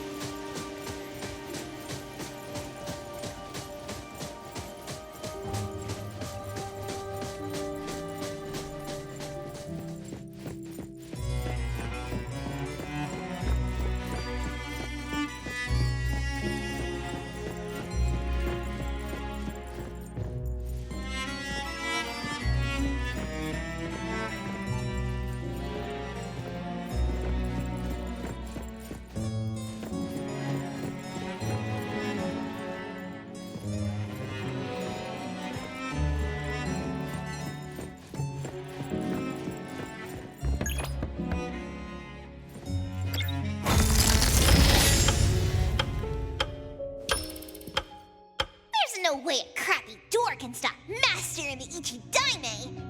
This is the only locked room in the whole place! I smell secrets! Do not let your guard down. Be careful. Yes, Master! Another grandfather clock? Ugh, either Lady Dolores is a clock nerd or this anomalous realm is related to the concept of time. Something feels off. Let me look closer. Wait, Nanalie. It's the anomaly that attacked Renée. I think it doesn't want to hurt us. We're not its target. Renée is. What was that thing about rule-based anomalies again? It follows rules. It only starts moving at exactly 9 o'clock, and its target is just Renée. You're right. Even if we attack it now, it'd likely be as futile as last night. If Blackbird is right, it only nullifies itself after completing its mission. It's getting closer to 9 o'clock. We need to find Renée as fast as we can. I don't know where everyone else is. I hope she's not alone. Let's search the area first.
With so many siblings around, the house must be crowded, right?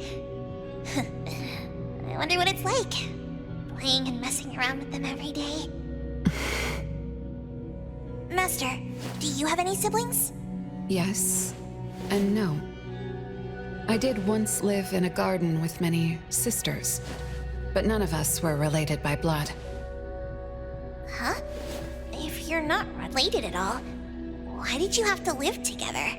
Mother collected beautiful flowers as she saw fit. Of course, she was also a woman with no blood relation to any of us. That's so weird. Oh, but isn't that not too different from the Constantine family? There are some similarities, but knowing the Constantines, I find it somewhat ironic that our mother and Dolores are complete opposites. I can sense Lady Dolores' sincere feelings as she cared for her children. Though they are puppets, she treated them as real children. In contrast, the other mother simply manipulated the children she collected into decorative pieces for her own fancy. Master, I don't know what was going on, but I'm glad that you got out of the garden. I think so too.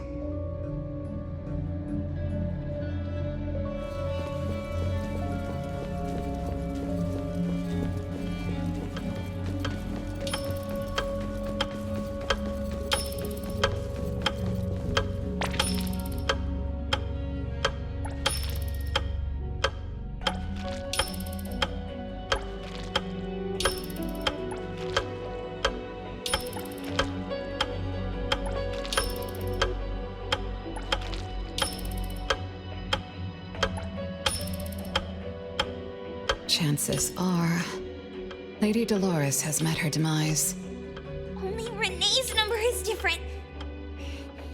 We won't let it turn into 0. The curse of eternal life, a fallen family, a blank tomorrow. Hints about time are all over the place. Could the numbers represent lifespan? Huh? Let's see. 20,000 days is roughly 50 years. Blackbird also said that the family was gone for about half a century. Wait, does this mean 50 years ago? Renee should have... Based on this line of thought, she should have withered along with the family. But for some reason, Renee still exists in this world. So as the days go by, she's just... racking up life debt? If the debt collector abides by the laws of nature, then I believe you're right. All creatures abide by the laws of nature. Birth, aging, sickness, and death. Those who defy them must pay a price. Even espers with near infinite lifespans pay a price when they gain their abilities. Renee, what price did you have to pay?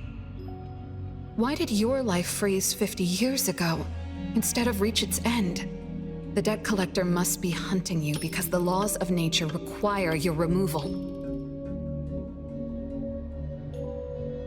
So the puppets at the bureau, they were Renee's family? Removed by the debt collector? Master, what should we do? Renee's commission. Eibon accepted the commission. There's no reason to break our contract. I'll do my best.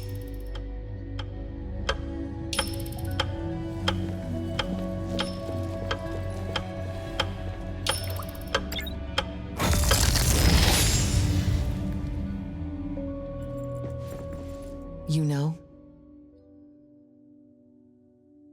Yes, Mother. Even though you never allowed us to enter the study and never let us touch the registry, I understand. All the siblings, except for Renee, can hear the approaching footsteps of death. Each day we spend with you brings us one day closer to the end. Each day we dispel your solitude takes away another day from us. Isn't that so? It shouldn't be like this. As your creations, we are willing to warm your empty heart forever and bring you to the happiness you long for until you no longer need us. But she ruined all of this. When she was born, that cursed registry appeared in our home. Our names were written on its pages, and with them, Numbers marking our precious days remaining in the world, slipping away with each sunrise. When Renée was born along with the curse, we realized the countdown began to tick steadily, and we knew all too well that our magic will fade away. There aren't many remaining days for us to serve you. In our final moments, we want to do everything we can to make you happy. But Mother, we don't understand. Why are your eyes solely fixed on Renée? Teresa planted exotic flowers. Elliot made sweets to your taste. Yvette designed and tailored clothes. We gave it all to win a smile from you. Yet what we receive is but a blind eye. Renée is the worst of us all. Always noisy, endlessly crying, habitually screaming, and forever demanding of your attention like any other selfish child. Is that how that child expresses affection? Or do you find love or joy in her tantrums? We don't understand, but we do know one thing. That selfish child never loved her older siblings, despite all the care we gave her. Does she even see herself as part of the family? Or perhaps, being as cursed as she is, her only purpose is to destroy us. None of that matters. But your name also appeared on the registry. Does that not matter at all?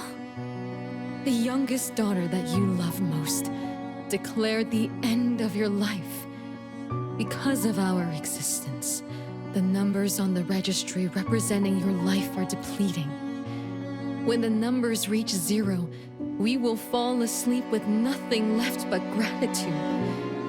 Fortunately, even when the numbers reach 0, you won't pass away.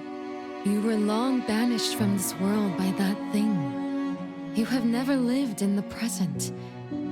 Even when the clock of fate dictated your end, as long as that thing offers you protection, you exist beyond the laws of nature.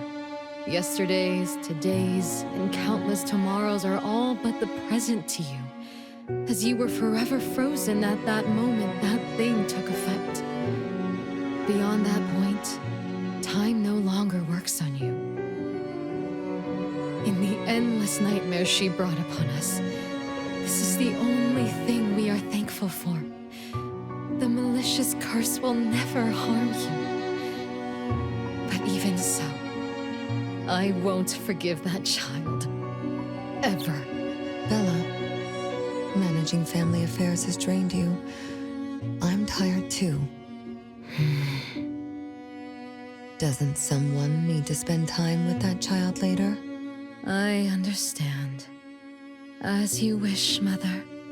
As long as this makes you happy and fulfills your final wish, we'll maintain the facade of harmony until that child's curse destroys us all.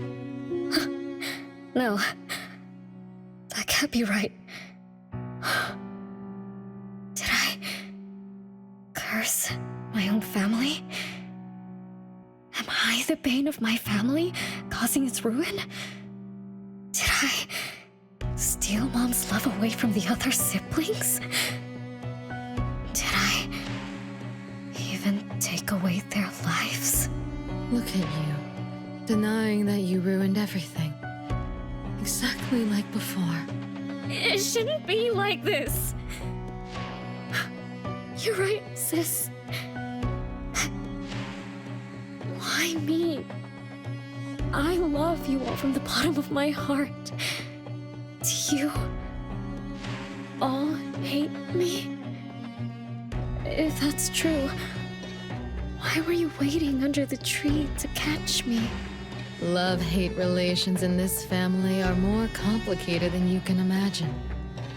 But no matter how much you doubt it, you can't deny that everyone here has done so much for you. Teresa prepared gardening tools and took you to plant Mother's favorite flowers to surprise her. But what did you do? You barely scooped some dirt before rushing to Mother for praise. When Mother saw the cuts on your hands from fooling around, she scolded Teresa for giving you hard work. You ran around Elliot each day, saying you desperately wanted to grow as tall as he was. So he managed your diet and made sure you drank milk.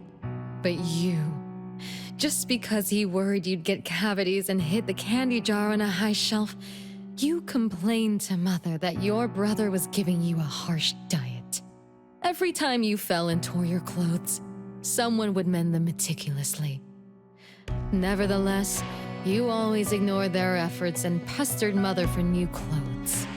Mother's wish was to have a harmonious family. We were all trying to fulfill that wish, trying not to ruin anything. It would have been so much easier to pretend and spoil you the way Mother did.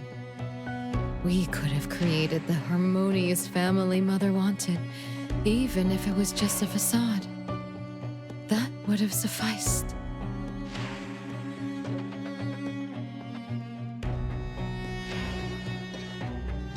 But we couldn't. Even after all your mistakes, we couldn't help but love you like real family. You were our most precious little girl. However, in the face of death, in the face of the curse you brought upon us, even the most sincere love wears out. From the moment you were born, we've been shrouded in the shadow of your curse. The most unforgivable thing is, Mother, she who brought us into the world, was the one to pay the ultimate price.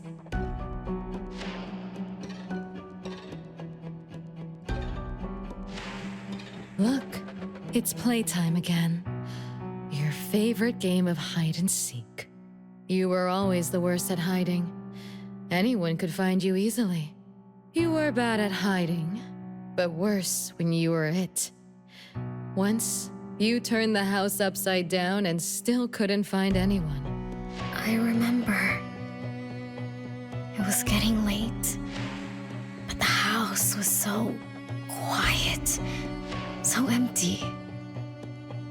I remembered the ghost stories you told me. I suddenly felt the paintings were staring at me, and the tables and chairs were slowly moving. I thought you left me behind. You finally remembered. But now, looking at it, the opposite is true. You're the one who abandoned us. When you started wailing that day, we came out of our hiding places. Do you remember what we told you? We are a family, and we'll always be together. That's right. Good girl. Time is up for hide and seek. Once again, you're all alone. Come find us. I'll be it? This time, you have to find all of us. We'll be waiting for you.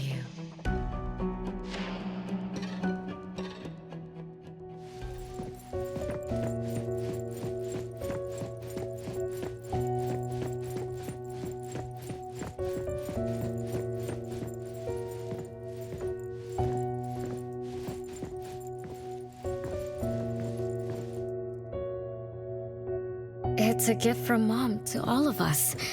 I have one too. Though I carry it all the time, I've forgotten where it came from and what it means. Oh, it's so good to be back. I found you. I finally found you.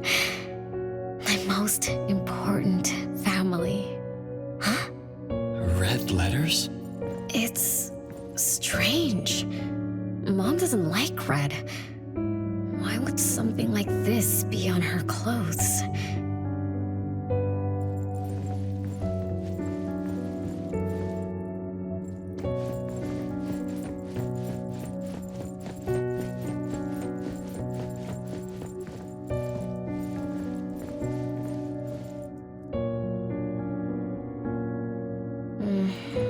still bothered by those red letters. Aren't they the first letters of names? If they are names, they do match with the voices we heard earlier. But that bright red, it's like a warning. I don't think Mom did this.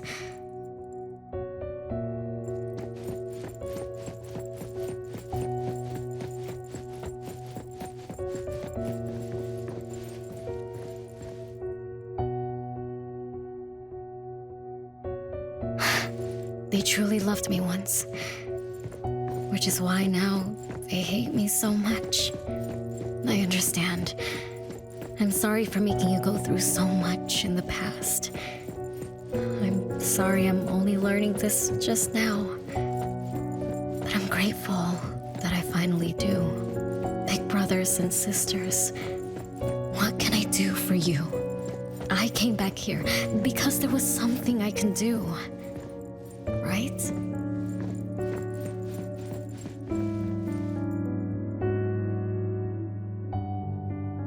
No one found me? Yay! I'm about to win! I already told you I'd win this time. No one will think Renée is hiding here. It's Renée's secret hideout. What's that? Me? I thought we were it, so we can find my siblings. But why is my childhood self here? Back then, who was actually it? Was it Mom? Wait a second. Are we really seeing the past? I think so. I do remember something like that happened when I was a kid, but I only remembered part of it. What we saw should be the whole thing. Are you really sure this is the whole thing? At least, that really happened. Every small thing I remember confirms that they were real. So those words, all those hurtful words, they were real too. Is that right? Something doesn't add up. Please, follow me.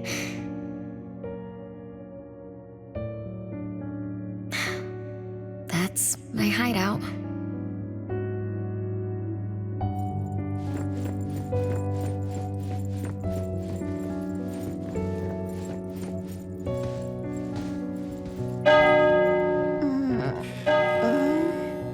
Oh, you found me. Am I the last one to be found? That means I almost won, right?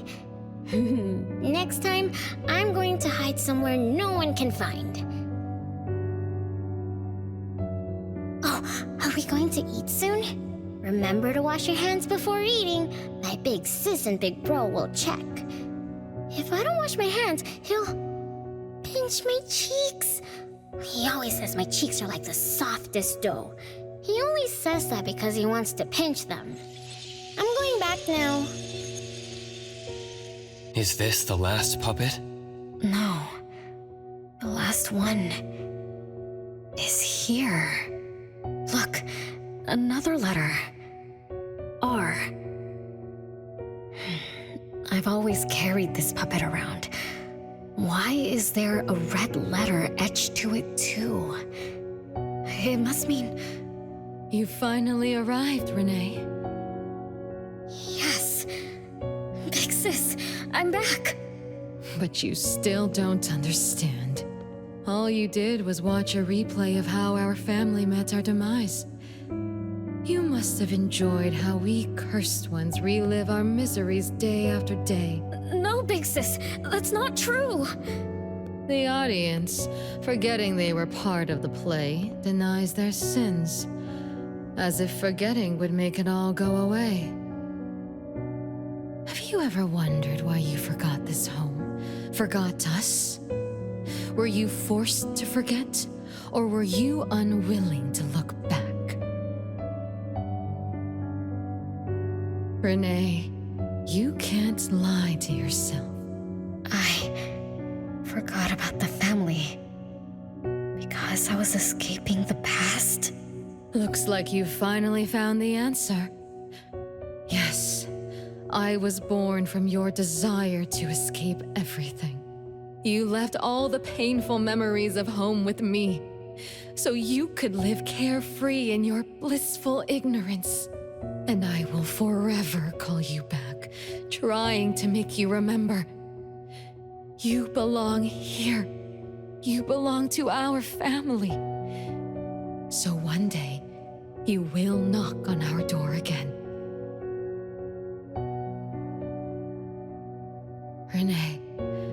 Renée, what feelings do you carry as you come home? Now that you remember what happened when we were children, now that you know of the curse you cast upon us, are you shaken? Do you even feel the slightest bit of guilt? You won't. You've always been selfish, greedy, and reckless. You betrayed the very purpose we were born to follow. To love Mother, to be with Mother, and exist only to fulfill her wishes. I'm so sorry. I'm so sorry. You shouldn't apologize to me. Have you ever thought about our mother? Our mother who exists outside the flow of time? What could be her ultimate fate? Mom? What happened to Mom? She gave you everything. All her love, all her life, and that thing. Her eternal present, which would have sustained Mother's immortality.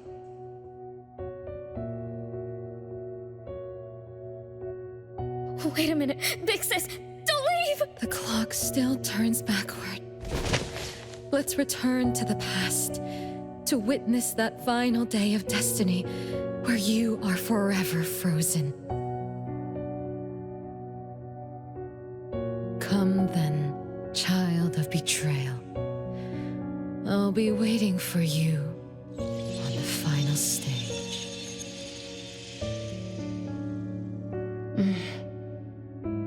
Yes.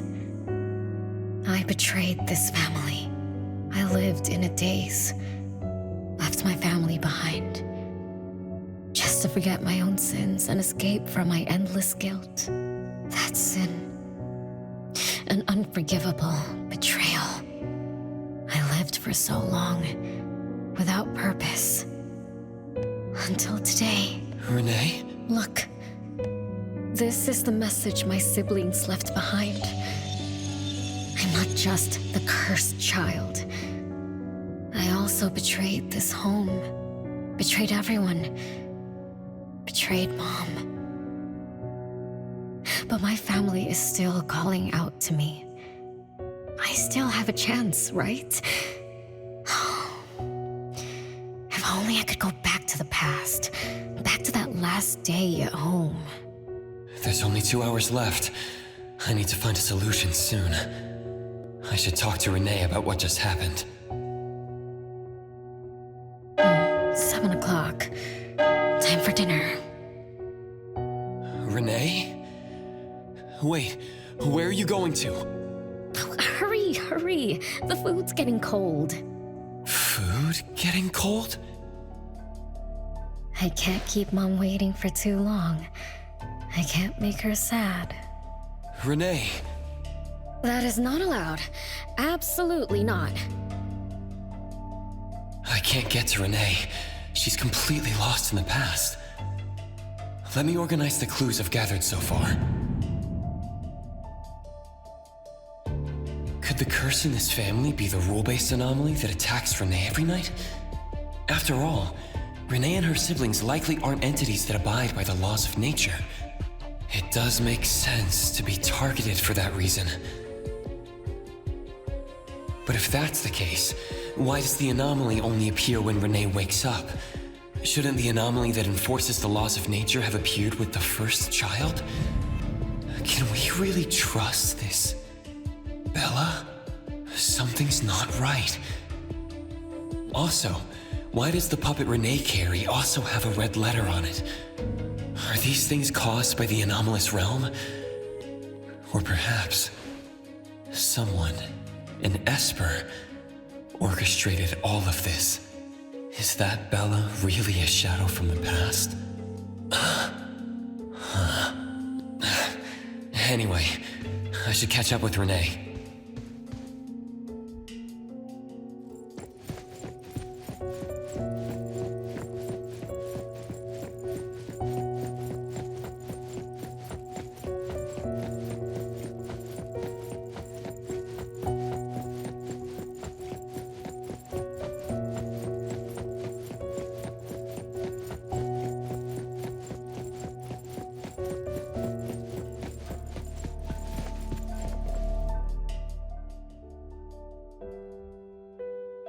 What's wrong, Renée?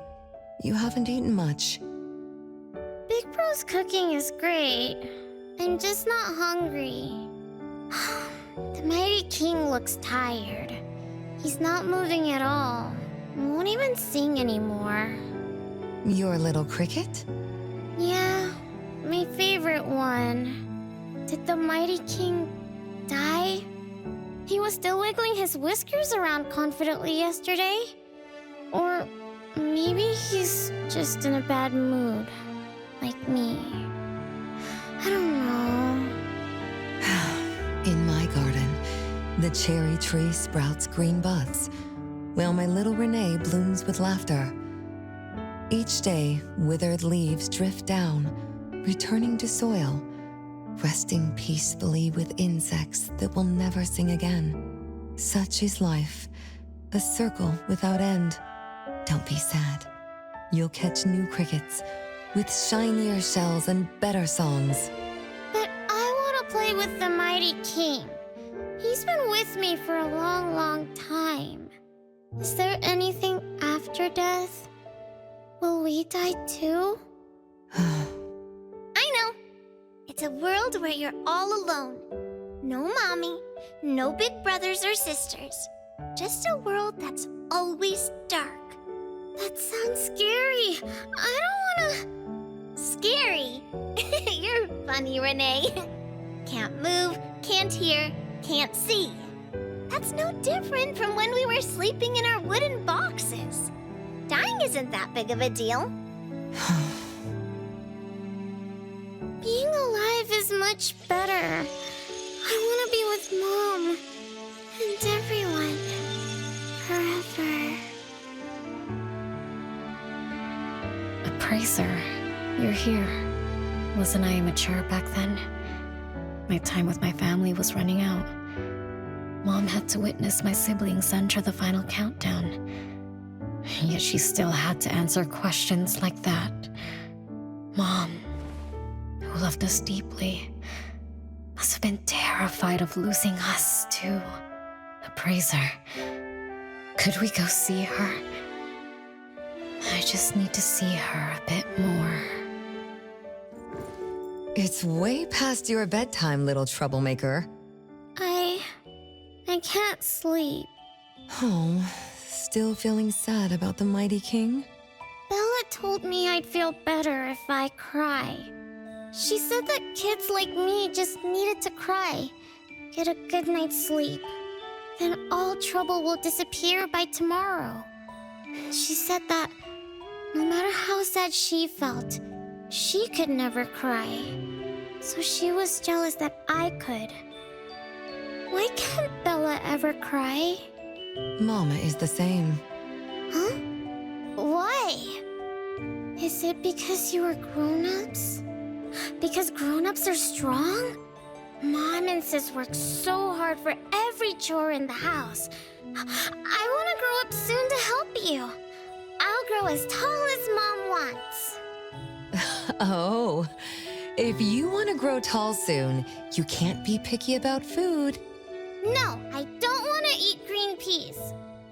All right now, Mama will tell you a story and put you to bed. You'll grow fast as long as you sleep, okay? Are you continuing yesterday's story? No, tonight I'm telling you a story that no one has ever heard before. Once upon a time, there was a carpenter living in the royal city. Her skill was beyond compare. People said she had the magic to breathe life into wood. If she wanted to, those lifelike puppets she created could become alive. The old carpenter loved crafting, but she was facing a most difficult challenge. As she grew older, her eyesight was no longer as sharp, and her hand that held the carving knife wouldn't stay still. Could that be the end? She remembered what people said about her. If she was as good as they say, couldn't she craft her own assistant? She made up her mind, then began to work. What should a perfect child, a real child, have? He should have the strongest body. The child was born. He was sturdy, yet nimble. And once his spring is sprung, he could run 2 laps in the royal city with no one able to keep up. Everyone congratulated the old carpenter, but she shook her head and said, "No, this isn't a real child." What should a perfect child, a real child, have? He should have the most beautiful face. The child was born. His beauty caught everyone's eyes.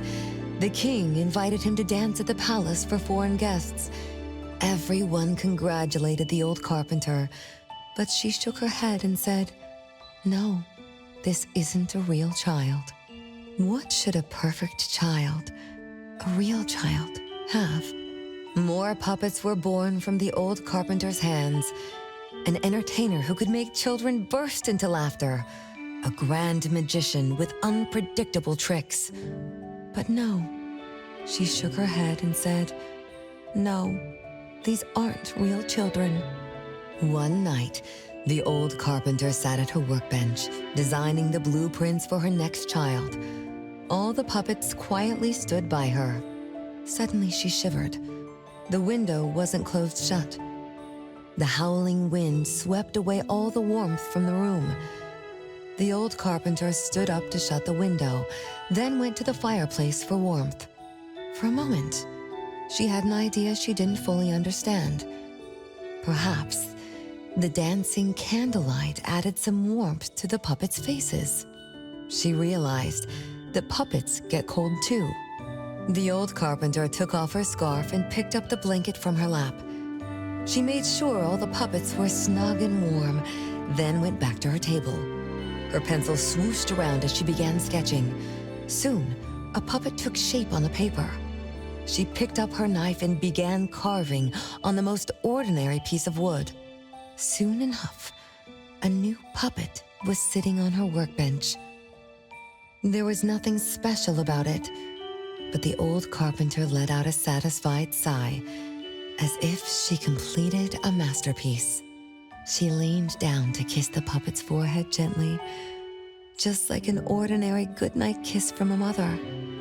Then did the same to the other ones. After that, the old carpenter went to bed and slept peacefully. The next morning, she woke up with someone kissing her forehead. She opened her eyes to find a child, a real child, smiling at her. Whoa. Why did the last puppet turn into a real child? What magic did the old carpenter use? What do you think? I understand. A little. But also don't get it at all. Is that so? It's okay. Oh, it's getting late. Good kids should be sleeping now. Mom, I'm scared. I don't want to sleep alone. I'm worried that if I do, I won't see you and my siblings after I wake up. Isn't it better to be alive? You really are different from your siblings. Being alive is good. But what exactly makes it good? I can eat meals with my family, or play hide and seek, and listen to Mom's stories every night before I sleep. How wonderful!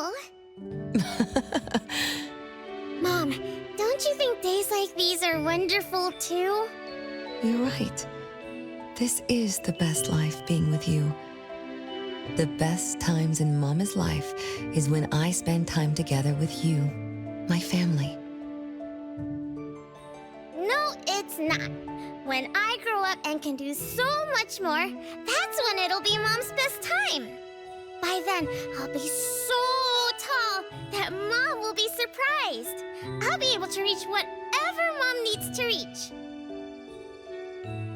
Then I'm going to learn how to drive. I'll definitely be the first one in our family to drive. Once I learn, I'll take our whole family on picnics. When I grow up, I also want to... Mom.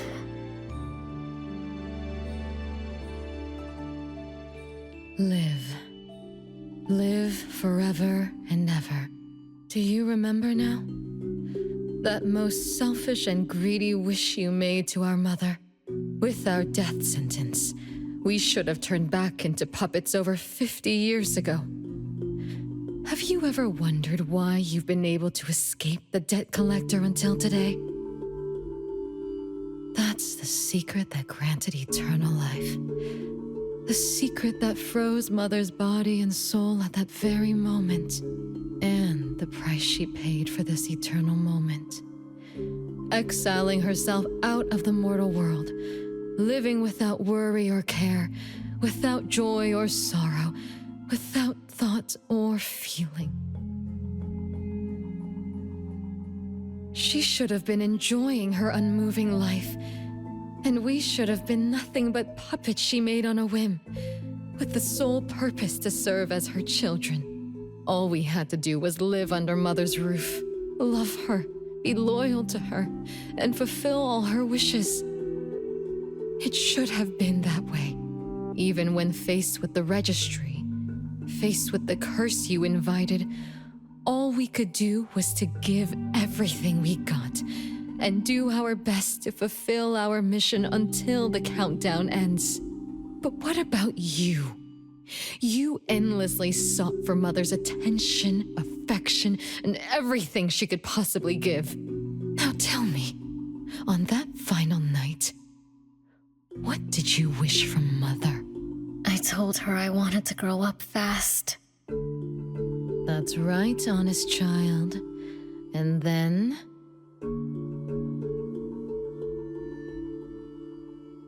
So, Mom gave it to me.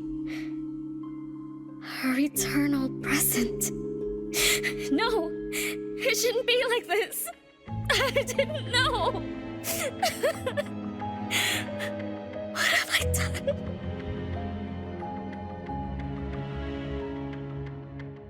Renée, it's not like that. Yes, the eternal present that should have protected Mother is now in your eyes. You didn't just betray us, but also the person who loved you most. So tell me, how does that make you feel? Guilt? Regret? But you don't need to apologize to me. We'll forgive you, and Mother will still love you. You're still our adorable little one, our innocent troublemaker. Forgive me? I can still earn your forgiveness? And Mom will also? Yes. As long as you give up the eternal present, cleanse yourself of your greed for life, we will forgive you for the sins you committed. Come, Renée, my sister. Come to us. We're all waiting on the other side to reunite with you, never to be separated again. Don't listen to her!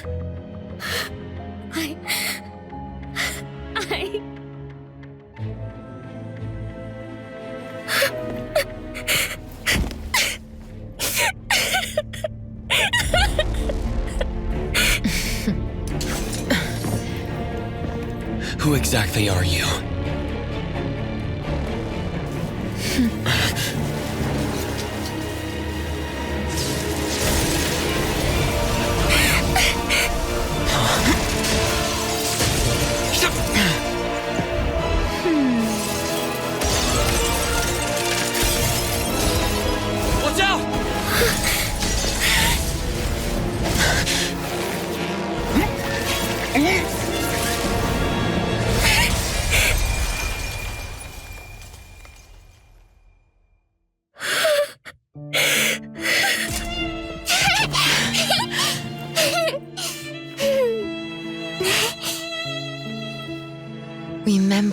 to get to bed early and eat your veggies. My little petal needs to grow up healthy and happy. Don't forget Mama after you grow up, okay? What is life? Promise me you'll find the answer for me, okay? Where are you going?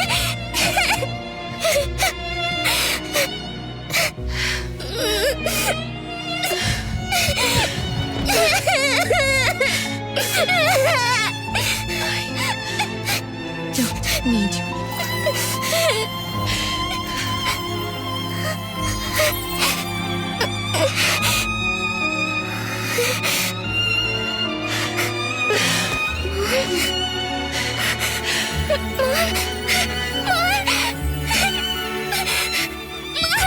Don't go!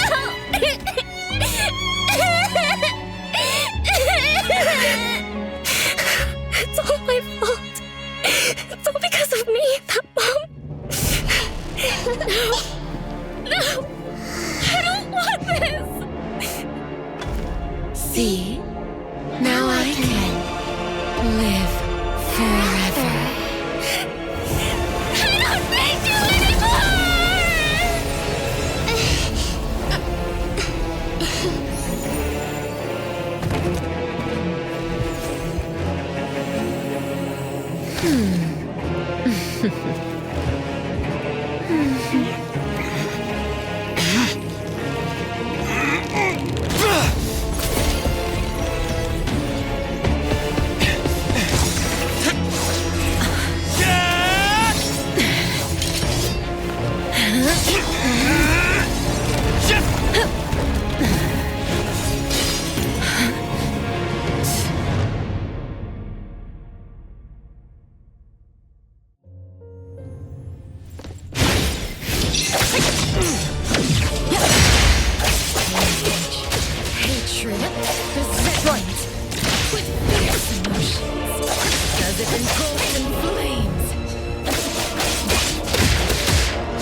Feeling good.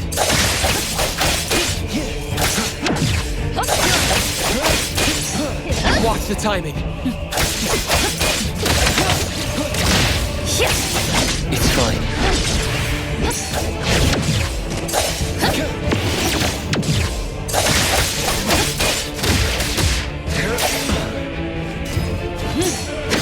Not too difficult.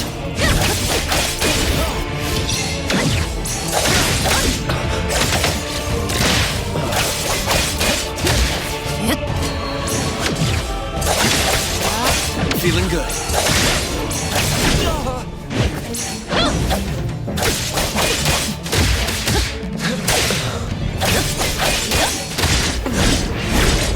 Be careful.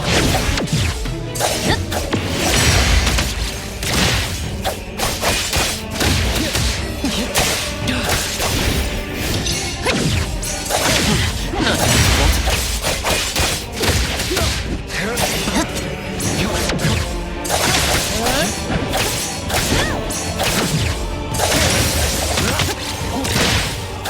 Divide. Scythe-wielding.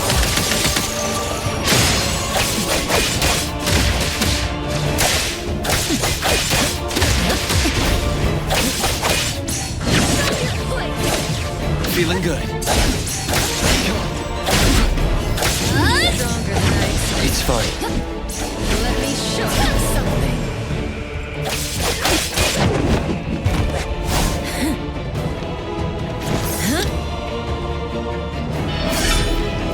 You're just a plaything in this illusory realm.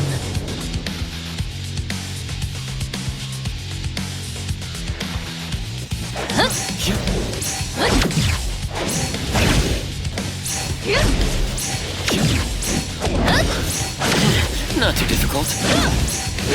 Entertain me with your struggles. Once I'm born, I'll bury you in this scarlet floors. Come on.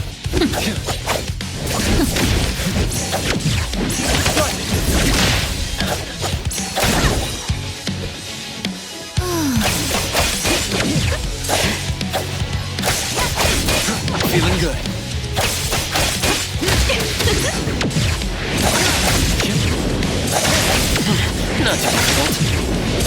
More!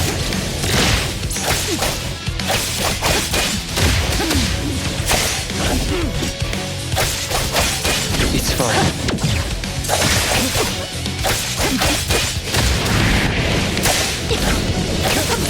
Be careful.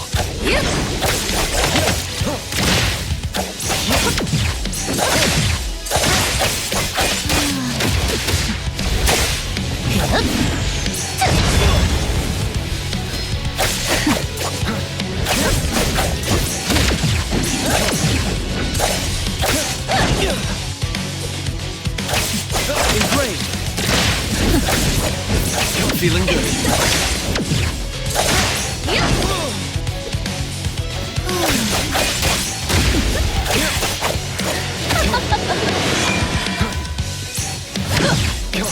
My mistake.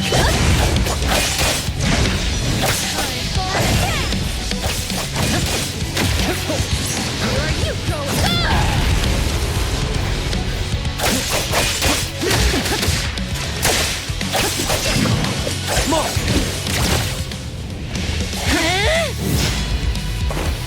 You. I won't let you do this! Such arrogance!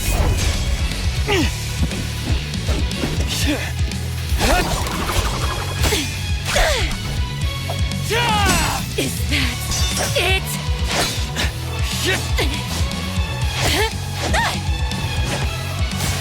Come again! As you win! Interesting. Unfortunately, this is the end! Cower before me!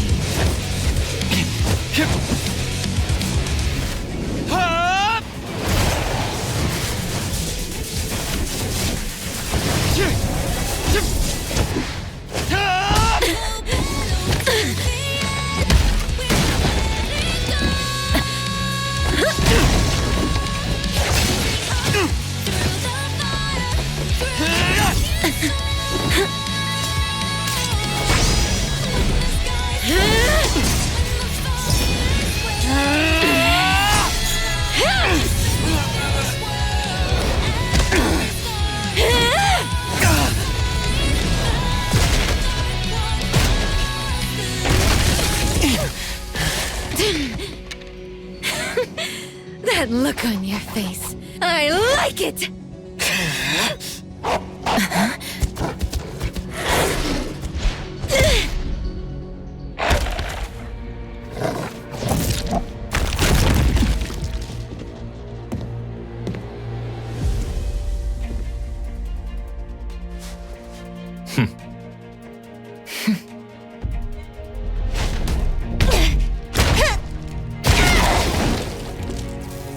So you're the one behind all this! It's you. All at once? Tick-tock, tick-tock. Aren't you running out of time?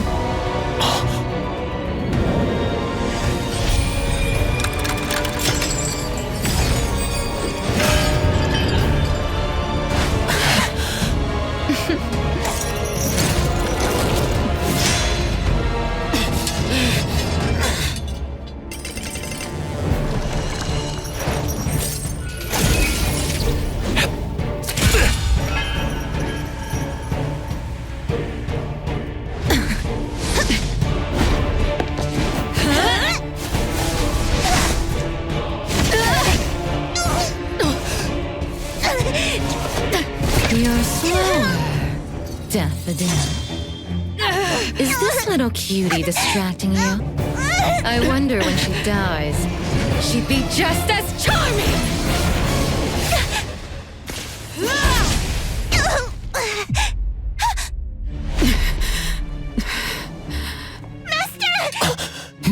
How nostalgic, sister. Zankou. We'll meet again. Just so you know, Mother misses you too.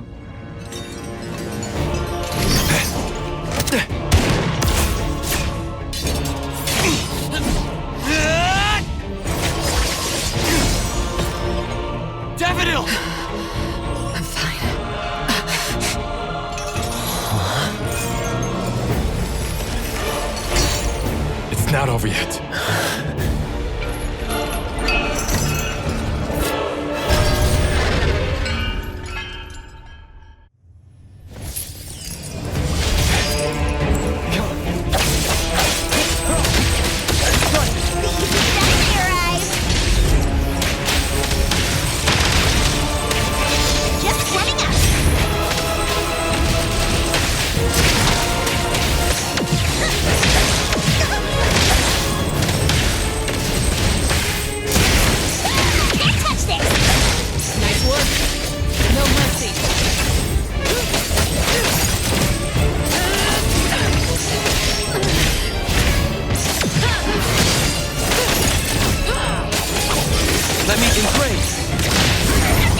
timing.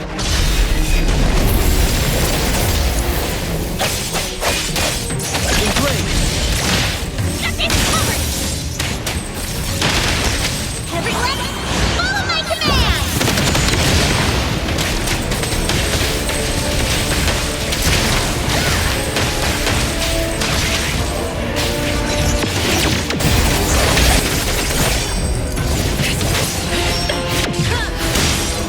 Your moves are sloppy.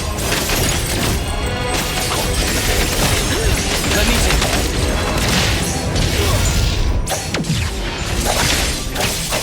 Fate splinter and fracture.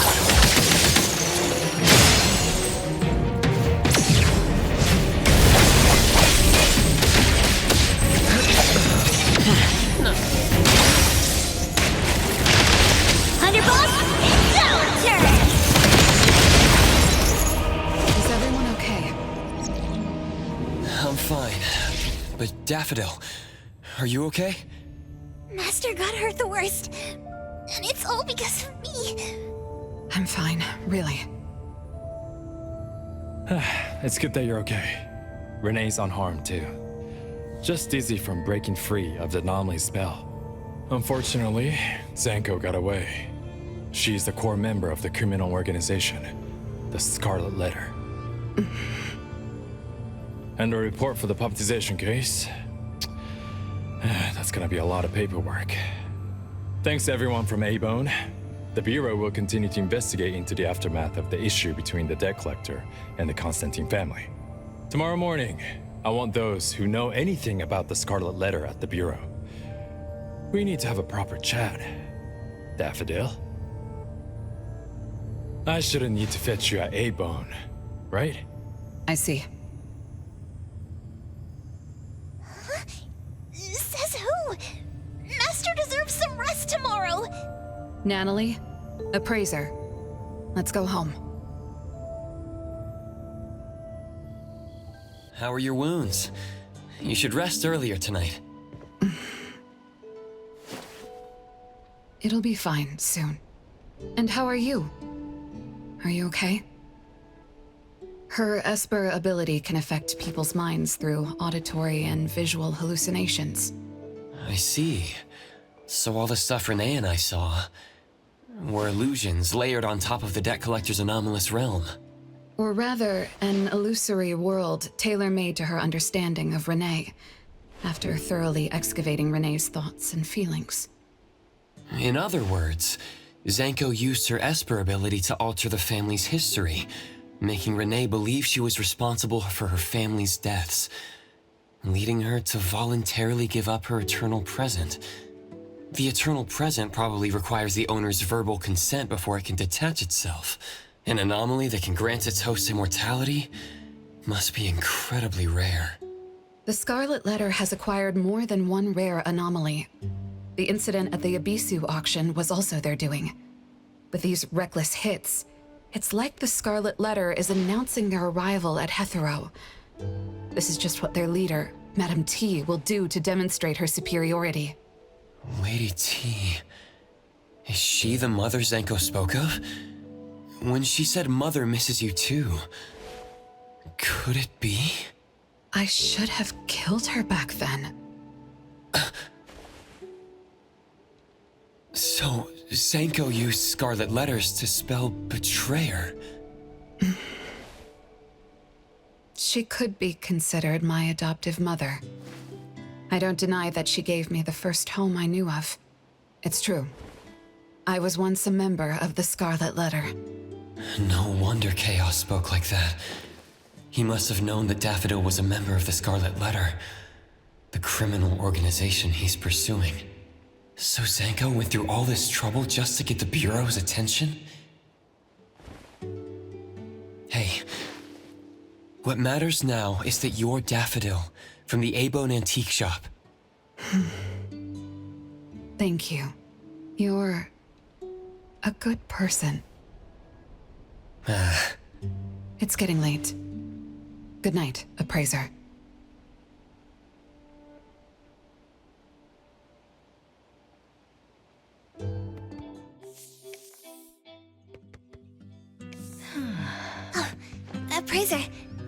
Have you seen Master? Daffodil isn't here? She's been gone this morning and hasn't come back. Maybe she is assisting the Bureau. For that long? We're here. The Eibon Antique Shop. Appraiser, Natalie. Good morning. Renée! How are you feeling? And this is? This is Linko from ETD6. Oh, so Chaos is handing Renée over to ETD6 to take care of. Hello there. Take care of? We were just going in the same direction. Linko also has something to do at Eibon, so I gave her a ride when we left the Bureau. Linko, you have some business here? Mm-hmm. I do have stuff to do. What are you up to?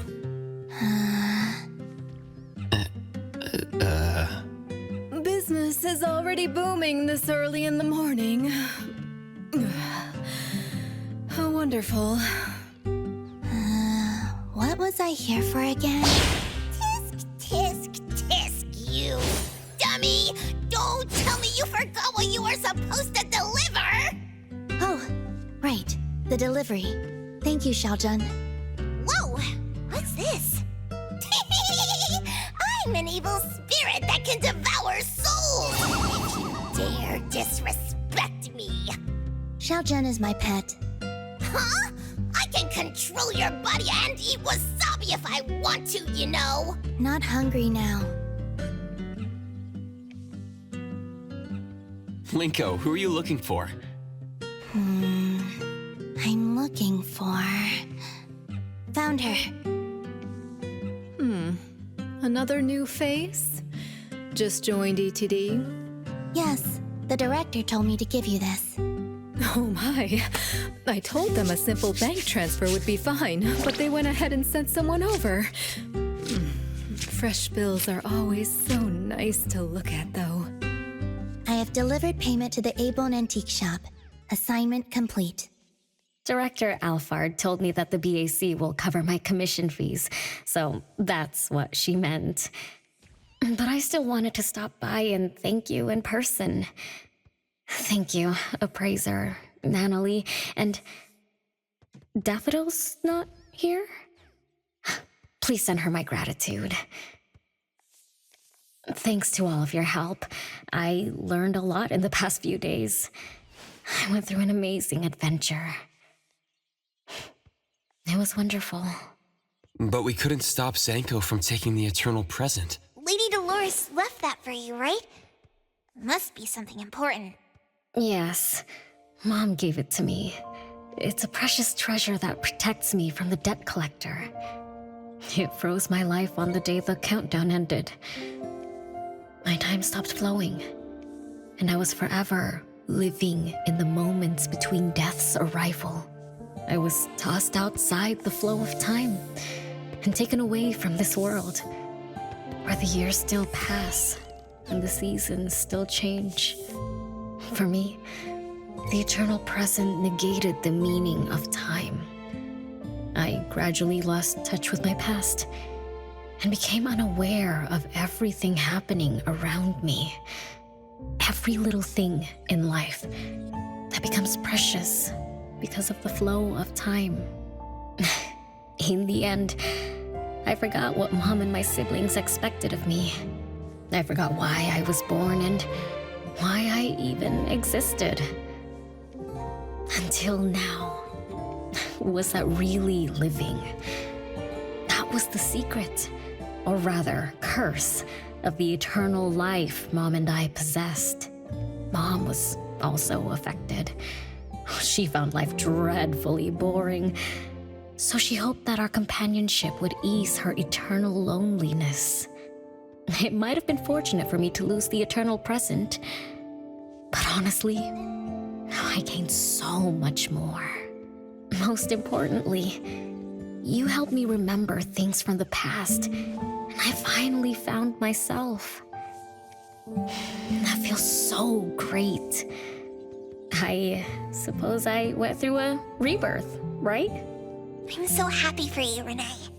What about the debt collector? Don't worry, I have a solution. Well, in addition, to make the most of this precious rebirth, I've decided to travel around the world. I'll probably leave Hetero for a very, very long time. So for each and every day ahead, I wish you good morning, good afternoon, and good evening.